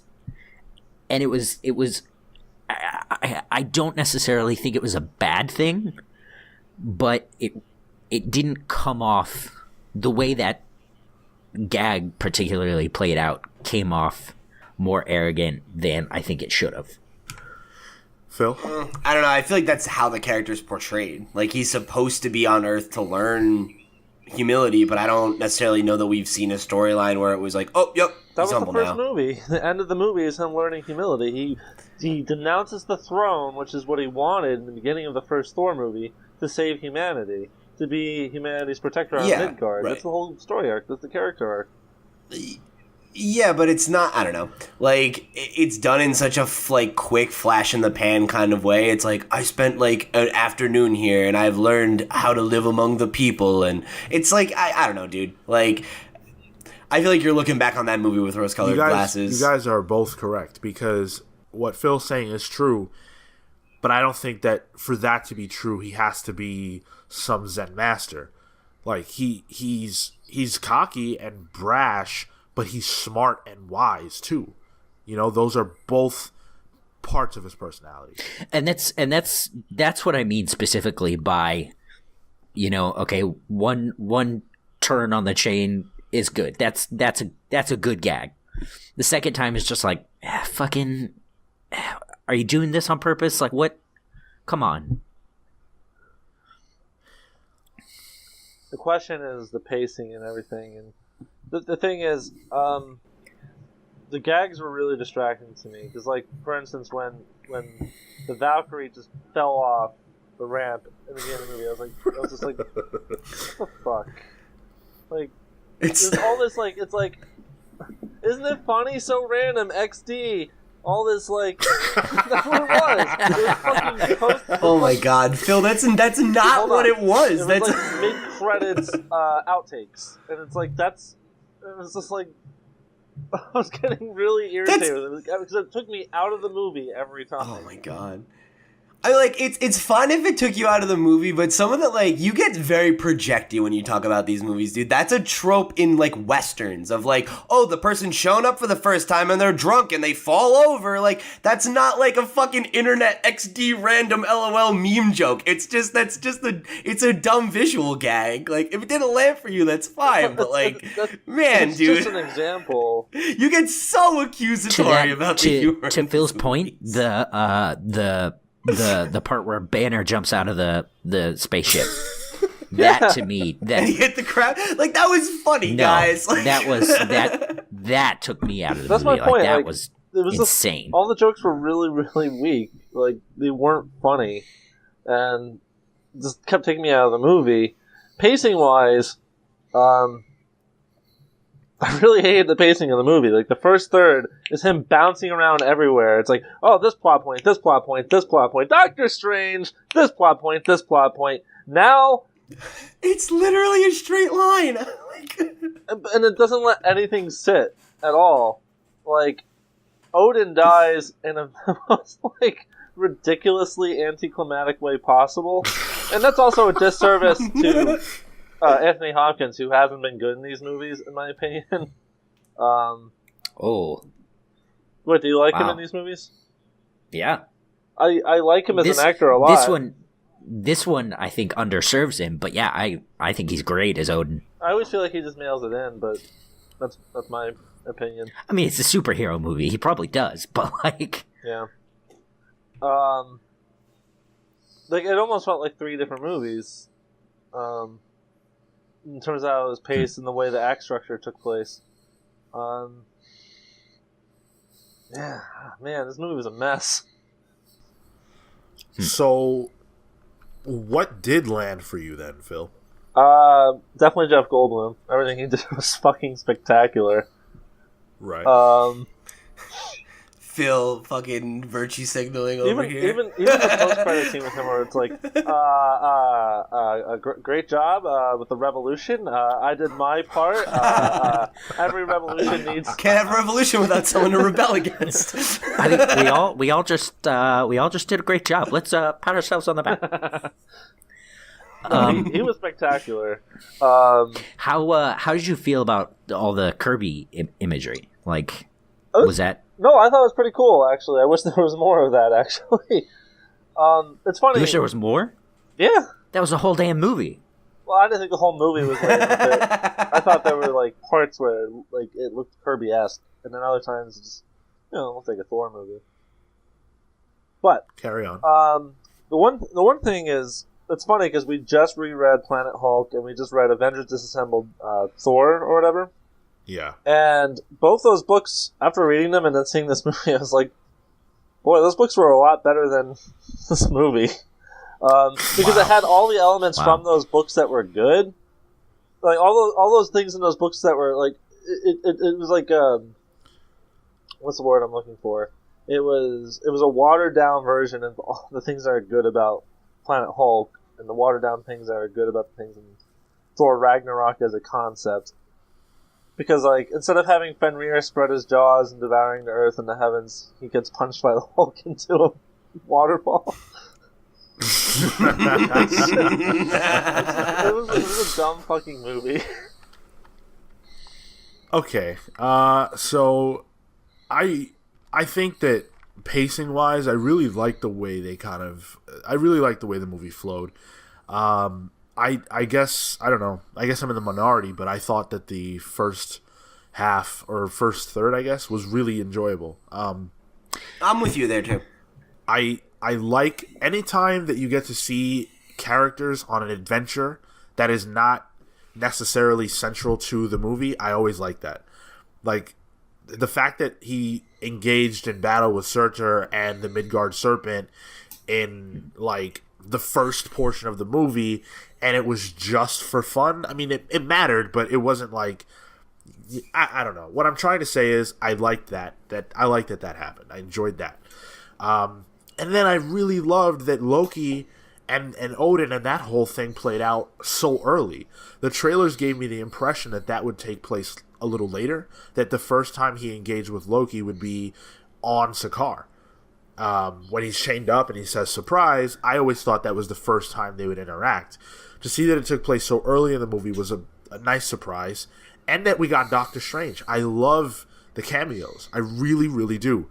How do you feel about the Matt Damon cameo? That was one of the best hilarious. scenes in the movie. Hot. That was so funny. I did not like that scene. And then the other one was Chris Hemsworth's brother. The concept of the scene I liked, but really? Yeah, not Liam, the other one. As Thor? Yeah. Huh. I didn't know that. Yeah, I can't remember which one, but it was one of his brothers that played the actor Thor. Yeah. I really loved that actual scene because it was sort of a summation of Thor 2. But it also acted as like, this movie is not like that movie. So get that out of your head now. Yeah. I don't know. Also, I thought that that's a very, like, Thor and Loki conflict, right? Like, he comes home, Loki has this entire, like, scheme of how to, like, figure out when he's coming home so he can continue the charade as long as possible, and it just gets, it takes until the fucking Mjolnir's about to hit him in the face before he finally gives up. It's, like, a very, like, I like when they have the kind of, sibling, like, back and forth like that. Another joke that really landed really well is when they're going up the elevator in a hangar, and Thor's like, "Hey, can we do this thing that we used to do when we were kids?" And Loki's like, "No, it's humiliating." He's like, "We're gonna do it." And he, "My brother's sick!" He just throws him like a rag. That was such a good bit. Yeah, I love that. No, I will say that the cliffhanger of Thor 2 being that Loki was impersonating Odin, that was something that I was really looking forward to see pay off. And yeah, they marginalized the shit even out of though Sorry? They marginalized the shit out of it. Right. Even though I like what happened here in the sense that it was funny and not overblown in the scope of this movie for what this movie was, I felt like that was something that could have been really epic, and it wasn't. Well, that's the point of like Thor mentions, like, oh, all the 9 realms are in disarray, and everyone's like lining up their armies and shit to like storm Asgard, and that's like the whole thing with this movie. It's like large implications that are really serious and bad. Haha, she fell off a ramp. Yeah, Phil, it's like that. Whatever. I don't know. It's frustrating because like you liked Guardians too, and it's the same fucking thing. Man. The entire universe is gonna be destroyed, and all life's gonna be wiped out. But whoa, baby Groot kid hit the bomb. It's like it's the same thing. It's the same fucking thing. No, you're right. I mean, the stakes are definitely problematic in Guardians 2, but the main difference is that movie had like a heart and a pulse with the relationship between Kurt Russell and Chris Pratt. Like that was earned from the first movie, I felt like, and the jokes were funnier. Okay, let's pivot a little bit, and I mean we've kind of talked about Thor. But I think there's more to mind there. So let's talk a little bit about Thor and his, big arc in this movie. Man, Chris Hemsworth looks great with short hair. Like, he gets that haircut, and it's 100% improvement, Apparently I think. That was his idea. I bet. I don't know, dude. I don't know. I definitely I like especially when they're in New York and like they're plain clothes and he has like the fucking man ponytail. I was like, dude, he looks fucking cool. Like Yeah, I think he works with either haircut. He's fucking sexy as shit. That's a pull quote for that movie. Dude, that scene where like they show him with his shirt off and it like dude, it's just so funny because like they do that to him in every movie where it's just like, guys, we just wanted to show you like he has a 16-pack, like so you can grate cheese on this guy's abs, like just look at him. And it's like I love how it's like this long ass shot and then he turns around, it's like, okay, here's my back muscles, okay, here's my front again, all right, I found a shirt. It's so funny, and it's like they're so transparent about it, but like whatever, like good. So, I thought that they took Thor on a really cool journey for this film, but yeah, it gets very, very lost in the shuffle in the middle. I think it begins at the beginning of the movie, and then it ends at the end, but the middle is just not about that at all. And that, if I'm calling things out that I didn't like, that was certainly a problem that I had. In that he kind of gets trapped in a weird holding pattern of jokes and Hulk and Grandmaster and this and that.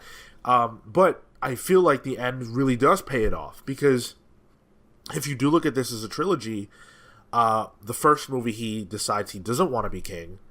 The second movie, he's all about Earth and about like helping with the problems that they're having and feeling confident that Odin has it held down, not realizing what Loki has done. And now finally he is the king of Asgard, but he's learned so much, about himself and about what it takes to be the king of Asgard, what Asgard actually is, that it's the people, not the place.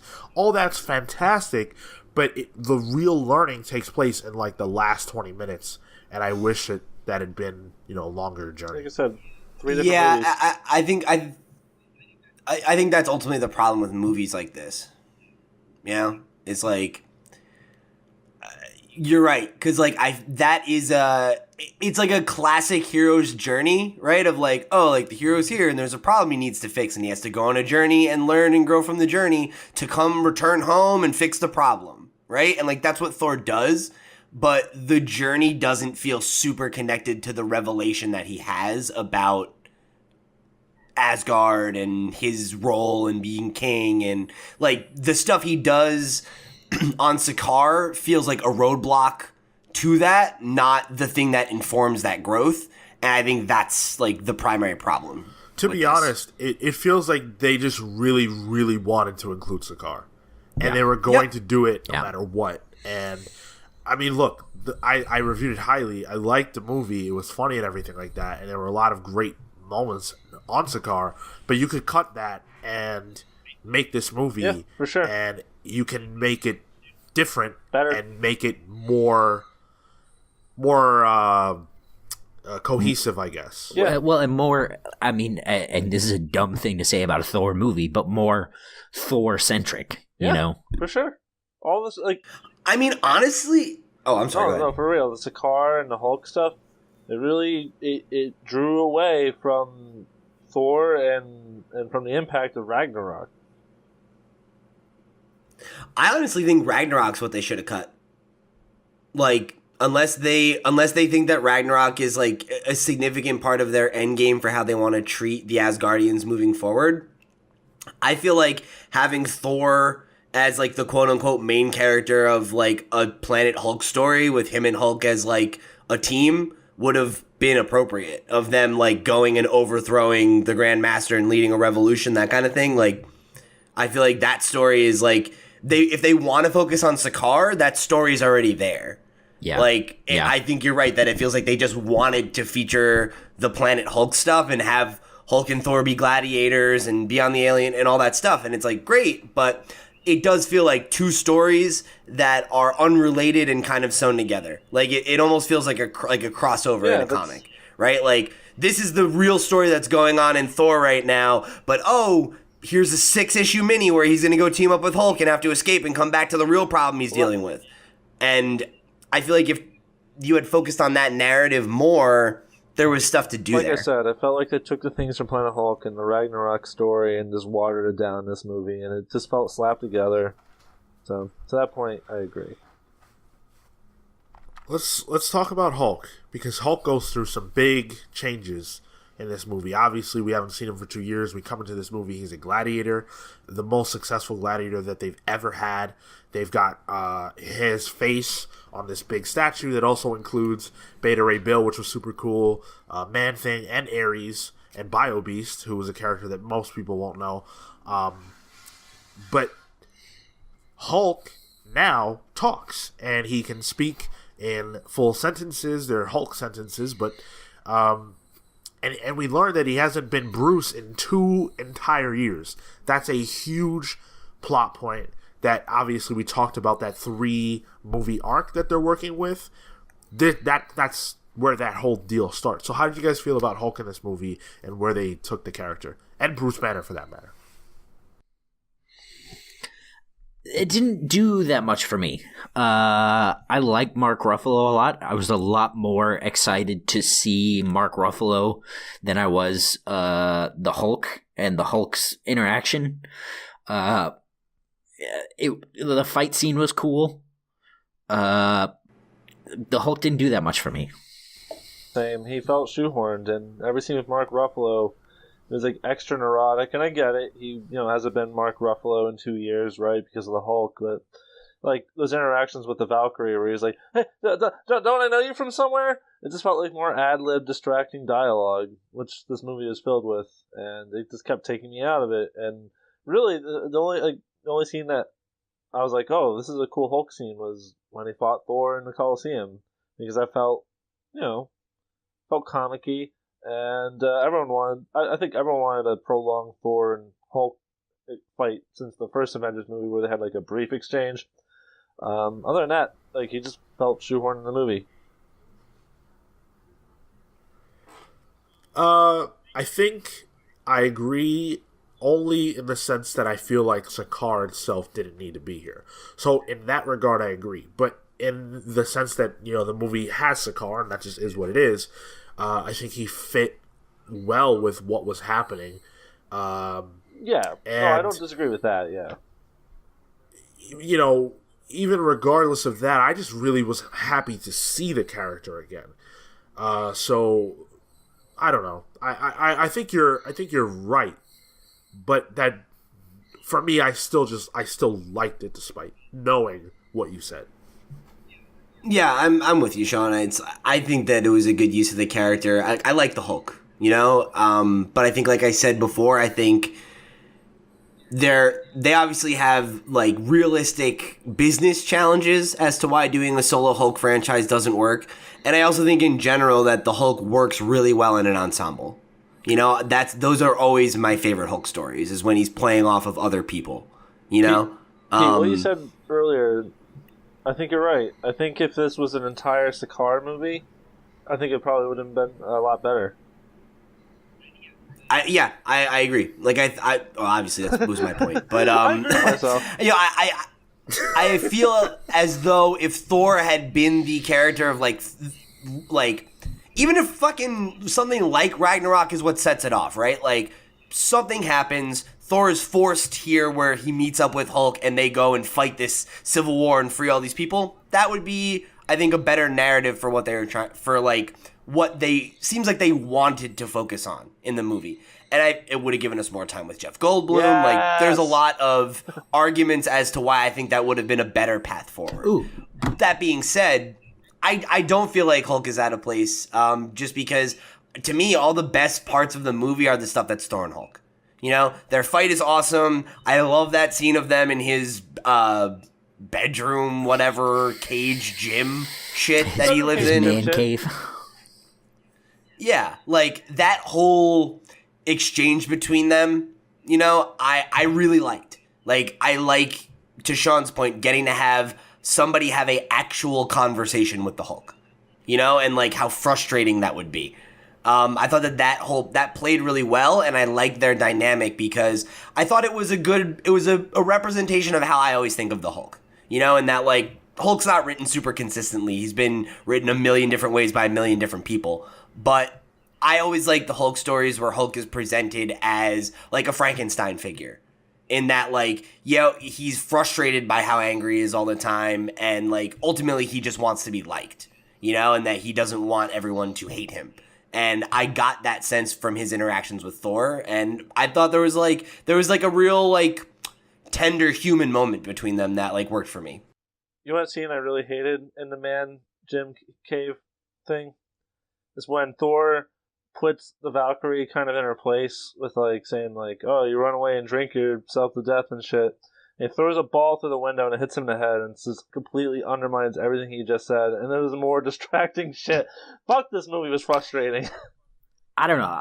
For me, it was a really solid moment, and they needed to cut it off. And that one worked for me. Let's talk about Hela, the main baddie. She was hella good. She was so, like, what's the actress's name again? Kate Blanchett. Kate Blanchett. Dude, she was so scary. Like, they did such a good job with just her look, you know? Like, she just had this, like, very, like, intense, like, early 2000s industrial goth band, like, look. And I was, like, all about it. It was, like, she just looks like she looks like the goddess of death, for sure. It was Kate Blanchett as Evanescence.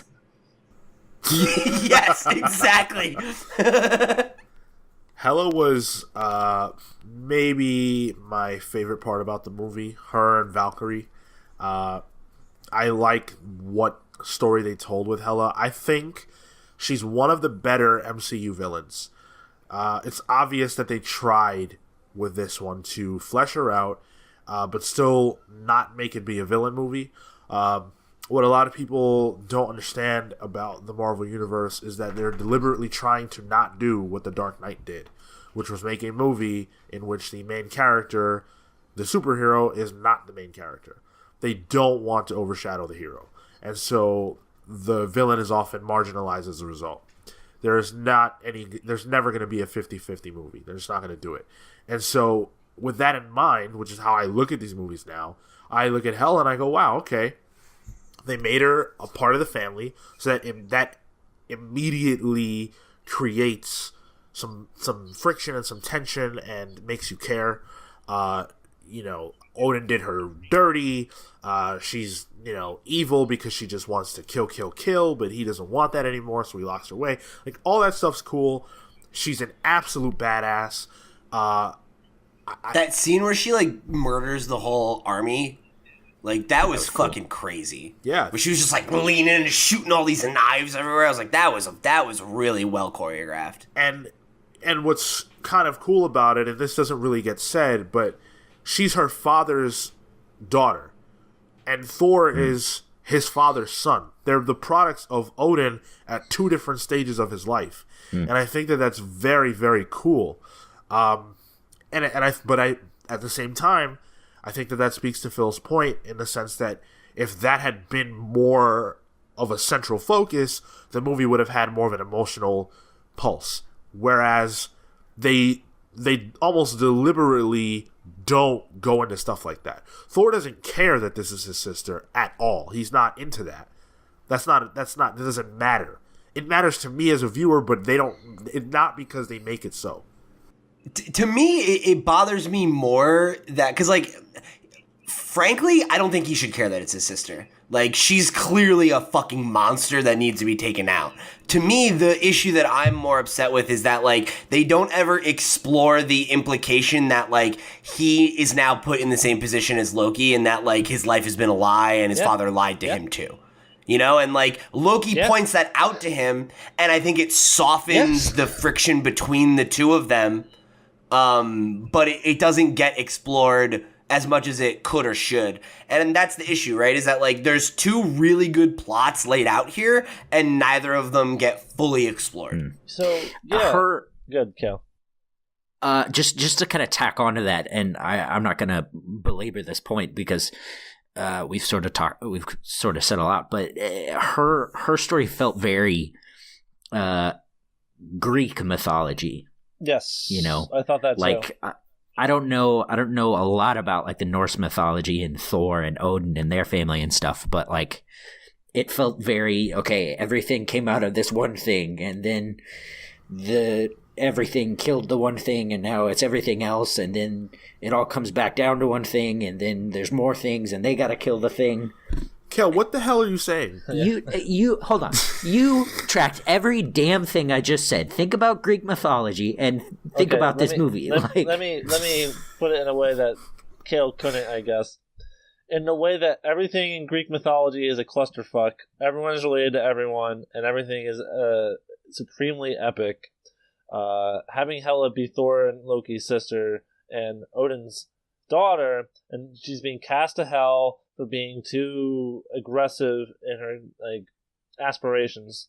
Her coming back too aggressively sexy. This is definitely a Cale and Pete type of woman. Well,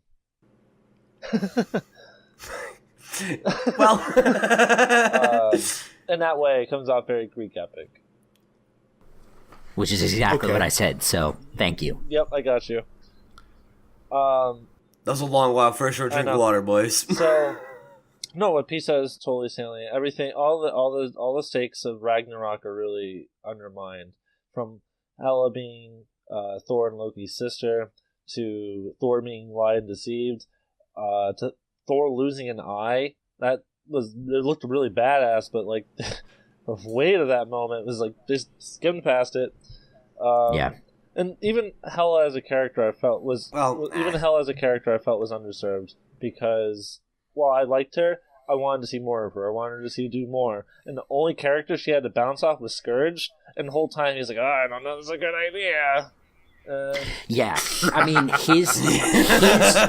I had a huge problem with Scourge because his intentions were like, I mean, they may as well have titled the movie Scourge and the Betrayal of Hela. Like, that was from the get-go, that's what that was, and it was so projected. And then Ragnarok itself was... Well, yeah, of course, though. Not of course, like, he's her minion. Like...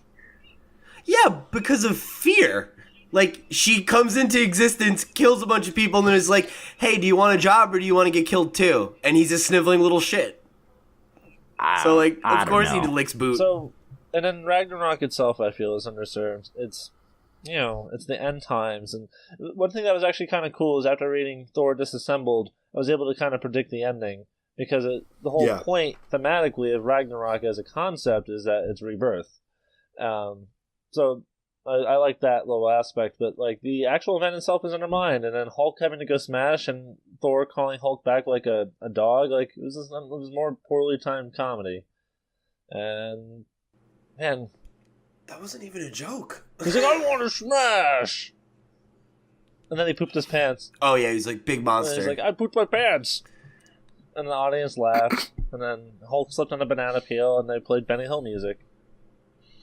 My God, Phil. It like I guess like similarly, like this is getting kind of off the topic of Hela, but like the soundtrack sort of, especially in that final arc of the movie, really frustrated me, because when Thor activates his power and realizes the power was within him the whole time, he really and you're just gonna walk past that, huh? All right.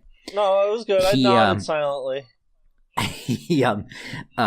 They start playing the Zeppelin again, and it didn't feel as epic as it should have. No, it was bad. That I will absolutely like 100% agree with. I felt that was not appropriate. For comparison's sake, there's a fight scene I think in Shrek 3 where they play the same song. So put all the cards on the table here. That's like, oh my God, dude! I don't even like. You like, I swear to God, it becomes so unfun to do these reviews with you, because it's like, that's not a critique. The fact that a comedy movie used a serious Led Zeppelin song is like, that's not saying anything about the movie. It's Shrek. It's and the Shrek, comedy movie. Shrek is Shrek. I like the ending a lot, but I think that there are obvious problems. So one thing that I like about the ending is that it's not about the fight. It's about other stuff. It's about trying to protect the people of Asgard, because, Thor's come to this realization that they are Asgard. And so it doesn't matter if Hela destroys Asgard. In fact, he's going to help her do that. I thought that was very, very clever. And I like that the actual last fight is really between Surtur and Hela. We've never seen that before. We've never seen two villains go at it, and that had me, that gripped me. But Thor losing his eye in the Ragnarok comic book is he does it to himself, because that's he has to sacrifice in order to gain this knowledge. In the movie, she just cuts it out, which is, I feel like that wound would have been like 1,000,000% worse. But moving aside from that, it takes away from Thor's journey, because he didn't choose that. It happened to him. So, that kind of was an issue for me. Go ahead, Pete. Yeah, I get the feeling that like the leadership is thrust upon him, where in the comic he chooses to take the lead and be a leader. Yeah. Well, it's a little tough just because in the comic he had already been the king of Asgard. So he didn't become it in the book. He already had been for a while. I guess for me here, it's like, all right, I have to do this, but I'm also ready for it. I like the fact that he was ready for it emotionally, but he didn't earn that. He didn't earn being ready for it. He just got his eye cut out. And he was having visions of his father that just were happening. I have no idea why at all. That's never explained. Not that I needed it to be explained, because I'm not dumb, but it just... Right. Odin's got magic. Yeah, but it just happened. And then he gains these new powers, which I interpreted to be the Odin Force, but that wasn't explained or talked about. And for anybody who doesn't have that kind of knowledge that I do, it's like, well, why is he so powerful all of a sudden? What happened? I don't know, man. Those are the kinds of things where, like, I feel like you guys are way more critical about that kind of stuff. Like, I feel like you can trust the audience to, like, understand what's happening. Like, he has the conversation with Odin. He tells him that Mjolnir was intended to funnel his powers, so it wasn't really accentuating them at all. And it's like, oh, okay. And he has a spiritual awakening, right? And it's like, yeah, like it's fucking rush, but like I don't think it's anything that like needed to be like, here's what happened. And like I feel like that's the fucking problem with the first Thor movie is it spends so much time like trying to explain things that are just like, it's magic. It's alien magic, like, whatever. You know, like, I don't know. Yeah, for me, it was only a half joke that I said the power was within him all along. Like, I think I assumed it was. Yeah, I assumed that it was all just his full power. Apparently, that was also a Chris Hemsworth idea to get rid of the hammer. Huh? I don't have any problem with Hemsworth has some them good getting ideas. rid of the hammer. That's fine by me. I just tend to not like it when a character is set up to be definitively weaker than someone else, and then out of basically nowhere, it's like, oh, hey, you didn't know this, but you're actually super powerful, so go kick ass. Yeah. You know, I'm like, that's what happened in Wonder Woman, and that was super lame. right, and that's what I'm talking about. So, you know, that's why I have a problem with this. But let's kind of jump around a little bit. I'd like to talk just a little bit about Loki. Yeah. So, what did you guys think about Loki in this film? I liked his arc. You know, like, I really like Tom Hiddleston as Loki. I thought, you know, I've said at least 2 or 3 times in this episode, I thought Thor 2 was terrible. And that movie, like, no amount of being good or anything in that could salvage it, right? So, like, I feel like it's been so long since Loki's been involved in something that I liked. Because it has been, you know. Thor so 2, like, No, Thor something that he liked. I know. oh, you mean Thor as Because well? they both have also, like, for you, it'd probably be Avengers, right? For both of them. Yeah.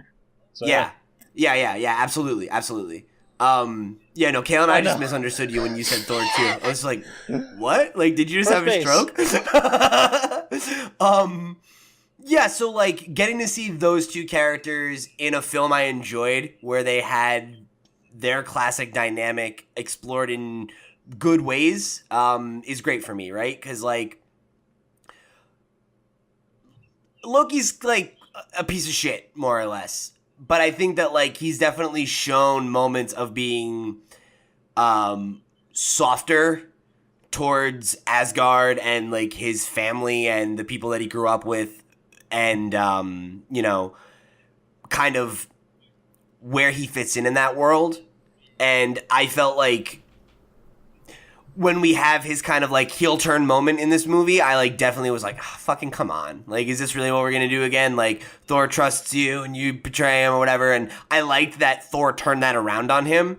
And I thought that moment where they're in the elevator and he's just like, oh, is that really what you think of me? And he's like, well, that's how you are, man. Like, I'd like to think that you're better than that, but you've done nothing but show me that you're not willing to be better than that. So I love you, but, like, this is who you are and this is who I am. And we need to just go our own ways, you know? And, like, and I thought that was, like, a really, like, well-executed moment between them. And then to, like, have that be the reason that Loki turns around and does the right thing, I think, like, felt earned, you know? Yeah, I would go. I agree with everything you said until the point where you said he did the right thing. I think Loki does the right thing for Loki, and I think that it's almost a guarantee that in Avengers: Age of Ultron or in Avengers: Infinity War, Loki is going to betray them again, and we'll talk about that a little bit later.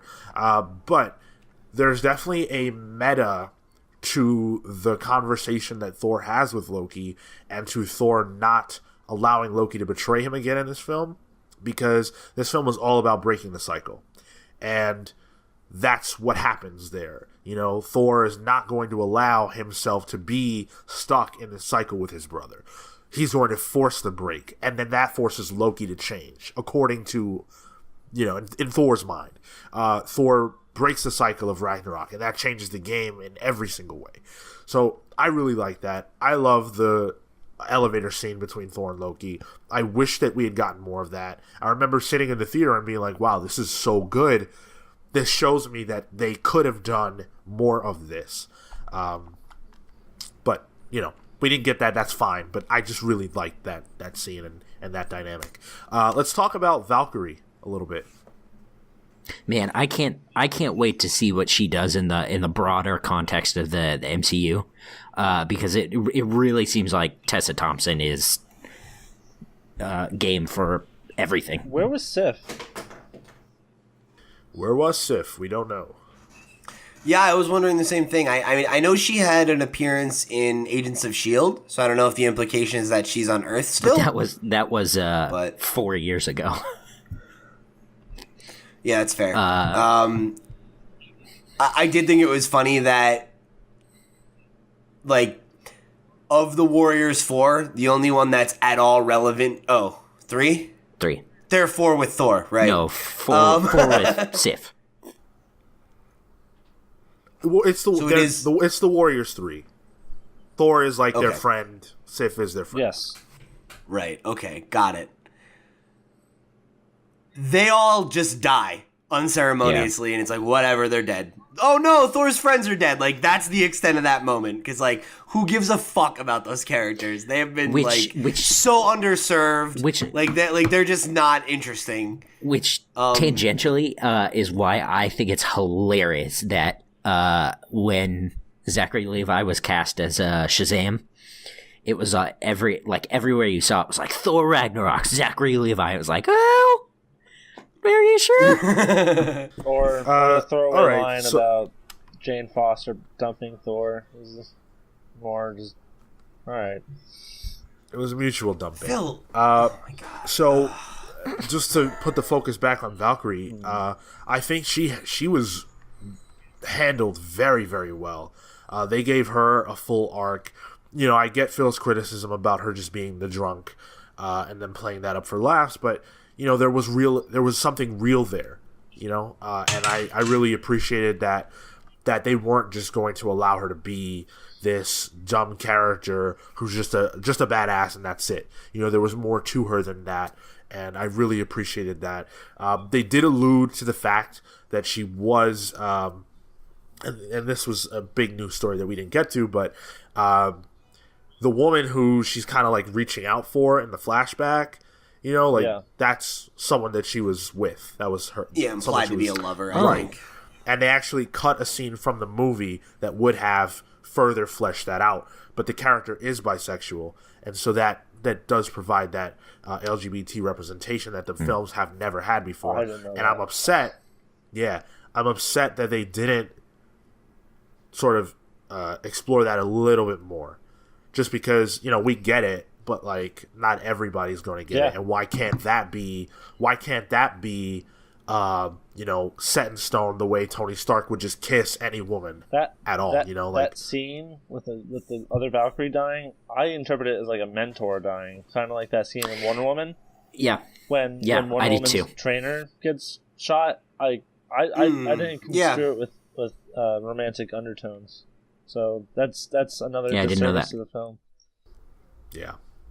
I do appreciate that the fact that she was characterized as like the drunk with a war veteran drunk with the hardcore past or whatever. I like that was hers, that they made that story from like a woman's point of view and everything. Yeah, it was cool. To me, like, that aspect of her character was why, like, I did read that scene as romantic.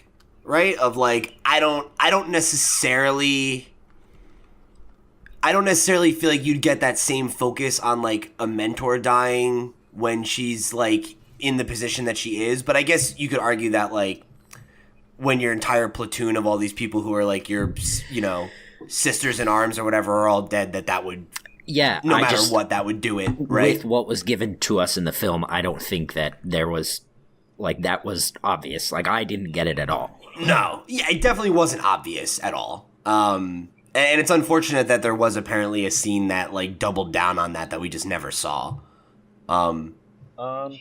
Which, yeah, I mean, I think, like, that's the unfortunate thing about this is, like, I feel like there's two really good, complete movies here that both suffer a little bit from being put together. Phil, we're aware. Okay? You don't have to interject on everything I say to reiterate the same opinion. Or to go and put in a total non sequitur that has nothing to do with what we're talking about. To be like, oh, I didn't like that joke about Jane Foster. We get it. So, I think Valkyrie... I think Valkyrie was pretty good. I like that she had a full character arc. I like the way she played off Jeff Goldblum's character, or rather the way Jeff Goldblum played off of her, where it was like, what's that word I always describe you as? I love that scene where she touches his face and he's just like, ooh. Some of her dialogue, that is not the character's fault. It's like the dialogue of the film. Like, it took me out of it because like it felt like the actress was being the actress, is using like 2017 verbiage versus like, ancient Valkyrie on the rim of the galaxy or whatever. But no, I like the character arc. I'm curious to see if they'll do anything with her going forward. So I would love to see her. Sorry, I was just gonna say I would love to see her join the Guardians of the Galaxy. Oh, that'd be okay. She's like trying to spearhead like an all-female Marvel movie. Yeah. Did we talk about that? I feel like I read that a few places. I know, but we didn't address that. No. Okay, yeah. She like marched into Kevin Feige's office and was like, "We need an all-female Marvel hero movie," and he was like, "Okay." I'm fairly sure that actually took place at like a photo shoot that they were having for Avengers 4, and all the women were there, and she led the charge, but they were all kind of like, yeah, what's up with that? And he was like, oh, yeah, okay. Oh, huh. I was under the impression like she did actually go into his office and... I mean, I could be wrong, but I think I read that. What's up? What was the name of that book that was the Avengers alternate universe during like the big multiverse ending event that was like the team of just female Avengers? A-Force? Yeah. A-Force, yeah. Let's get an A-Force movie out there. So let's talk about the mid-credits scene before we wrap up. So the film ends with Thor and the Asgardians on this big ship, and they're headed for Earth because they're going to make Asgard on Earth. And then the mid-credits scene comes, and they are dwarfed by a massive, massive ship. I'll explain what it is, but I want to know from you guys first. What do you think that was? Thanos took Loki took the Tesseract, and Thanos he tracked him down. Yeah, I think it's Thanos. Yeah, I mean, I feel like it's like definitely Thanos, right? Like the thing that I took away from it was that the ship looked similar to the ship that Ronan had in Guardians 1. The Accuser? So, yes. So I'm wondering if this is just like the mothership in that fleet or something like that, and Thanos is like actually on this fucking ship, like there to chase down and get the. I mean, it could be the Tesseract, but it's also like we saw the Infinity Gauntlet in this movie too, or something. Apparently, yeah, she made a comment about that, but yeah, I don't know, which actually solves a problem that the MCU has had. And kills my theory 1,000% about how Infinity War would go, because everybody was under the impression that there were 2 Infinity Gauntlets, and now we know that one was fake. And it's burned away completely because Asgard is gone. But yeah, you guys are right. That's Thanos' ship. It's the Sanctuary 2, and he's coming. I don't necessarily know that he is aware of where the Tesseract is, or that he knows specifically that it's on that ship. We don't know that. That's a good theory. But based on the Infinity War trailer that we did see back at San Diego Comic-Con, I'm pretty sure that Thor's getting kicked off his own ship. And I believe that Loki did take the Tesseract and is going to give it to Thanos in order to survive. And he'll probably let them go, is my guess. He'll let the Asgardians go, banish Thor, and then that kind of kicks off Avengers 3. You think he'll let him go? My guess would be he'll just wipe him out. Yeah, I feel like there'll be massive genocide. I don't see that because Thor's story still has to go somewhere, with the Asgardians. But I feel like I feel like Thanos will probably kill all the Asgardians, and then at the end of Avengers 3 or the start of Avengers 4, wherever the event that I think is going to happen happens, the remaining Avengers, like after Thanos wipes out 50% of the universe, I think they're going to collect the Dragon Balls and wish everybody back to life. And I mean that like facetiously. I'm not like saying that as a bit. I mean like that's what happened in the comic is that like half the universe gets wiped out and then they bring everybody back. So like I feel like having all the Asgardians get wiped out except for Thor and Loki isn't out of the question, but I don't think that will be a final point for them. No, I don't think so either. I think Dragon Ball Z crossover would be great for these movies. Oh my god, stop. And that's absolutely where we're ending because I don't want to entertain that for one more second. Can I think that's peak content. Can I also just throw out? I absolutely 100% love the soundtrack to this movie. Like where the Zeppelin was placed was like the only problem I had with it, but the fact that it was there in general really worked for me. Like the soundtrack for this movie is my jam. Like it was that may have well has been tailored for me. Yeah, I'm with Cale. I thought that the like 80s like atmospheric electro synth stuff that they had going on, like when it wasn't licensed music, was like really cool. I thought it had a really good vibe to it, and I think like that and the visual aesthetic of the film is a big part of what really worked for me. Yeah. Is that I think it presents a really like engaging sci-fi just atmosphere for this story to play out in. And like that's what's so fun about like Marvel cosmic shit is seeing these very like Earth superheroes in these crazy different kinds of locales. But yeah, like the neon nor dirty 80s synth vibe, like very much worked for me too. Music was good. I really liked it. The chase scene where the Grandmaster's soldiers chased the Grandmaster's orgy ship, the music there in particular was really, really good. Yeah. That was a great sequence, yeah. And also, who could forget the wonderful birthday sex song inside of the Grandmaster's ship? It's my birthday. All right, so with that, we're going to wrap up our review of the show, or of the movie. Let us know what your thoughts about Thor Ragnarok were. We had an in-depth discussion. We'd love to add you to the narrative, so you can write to us all over the place. You can reach out to us on iTunes, leave us a rating while you're there. You can also leave us a rating on your podcast hosting platform of choice.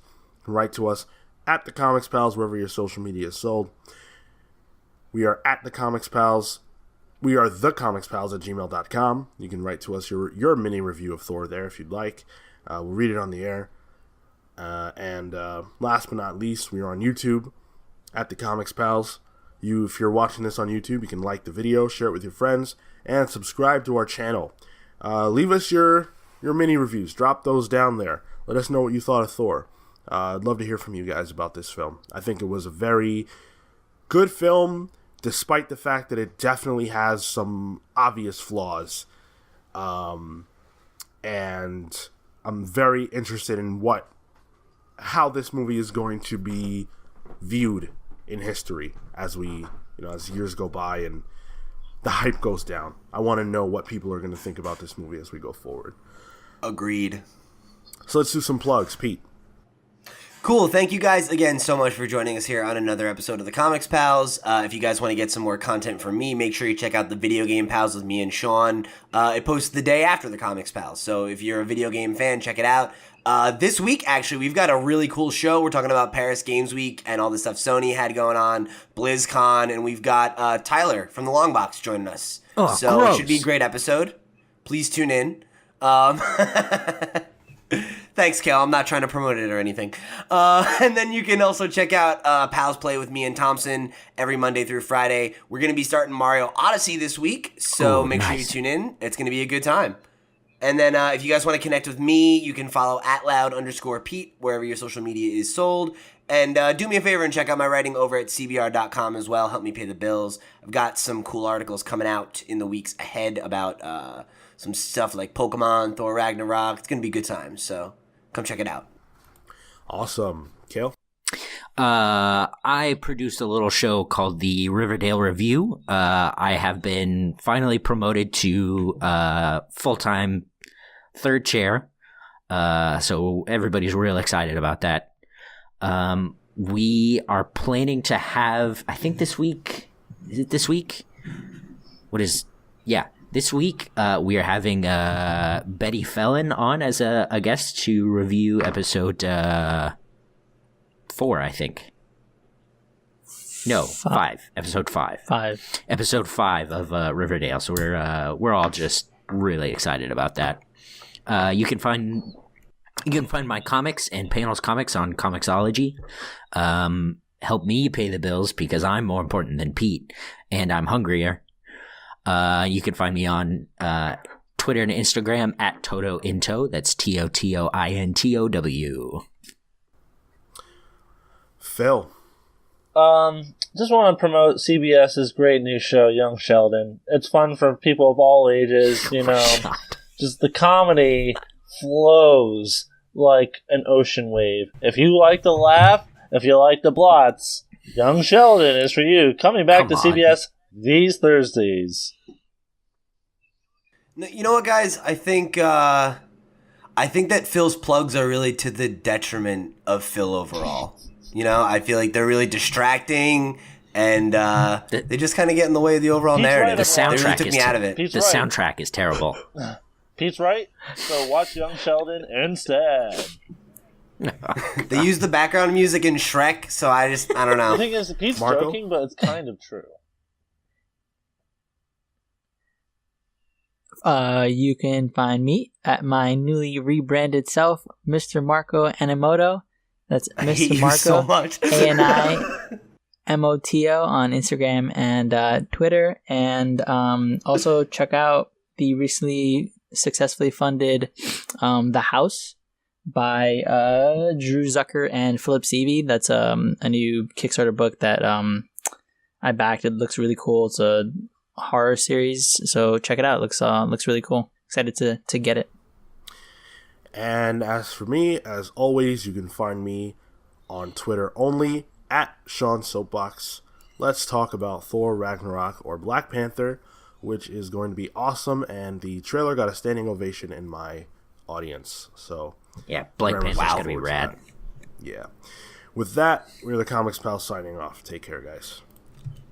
Peace! Bow, bow, bow, bow, bow, bow, bow.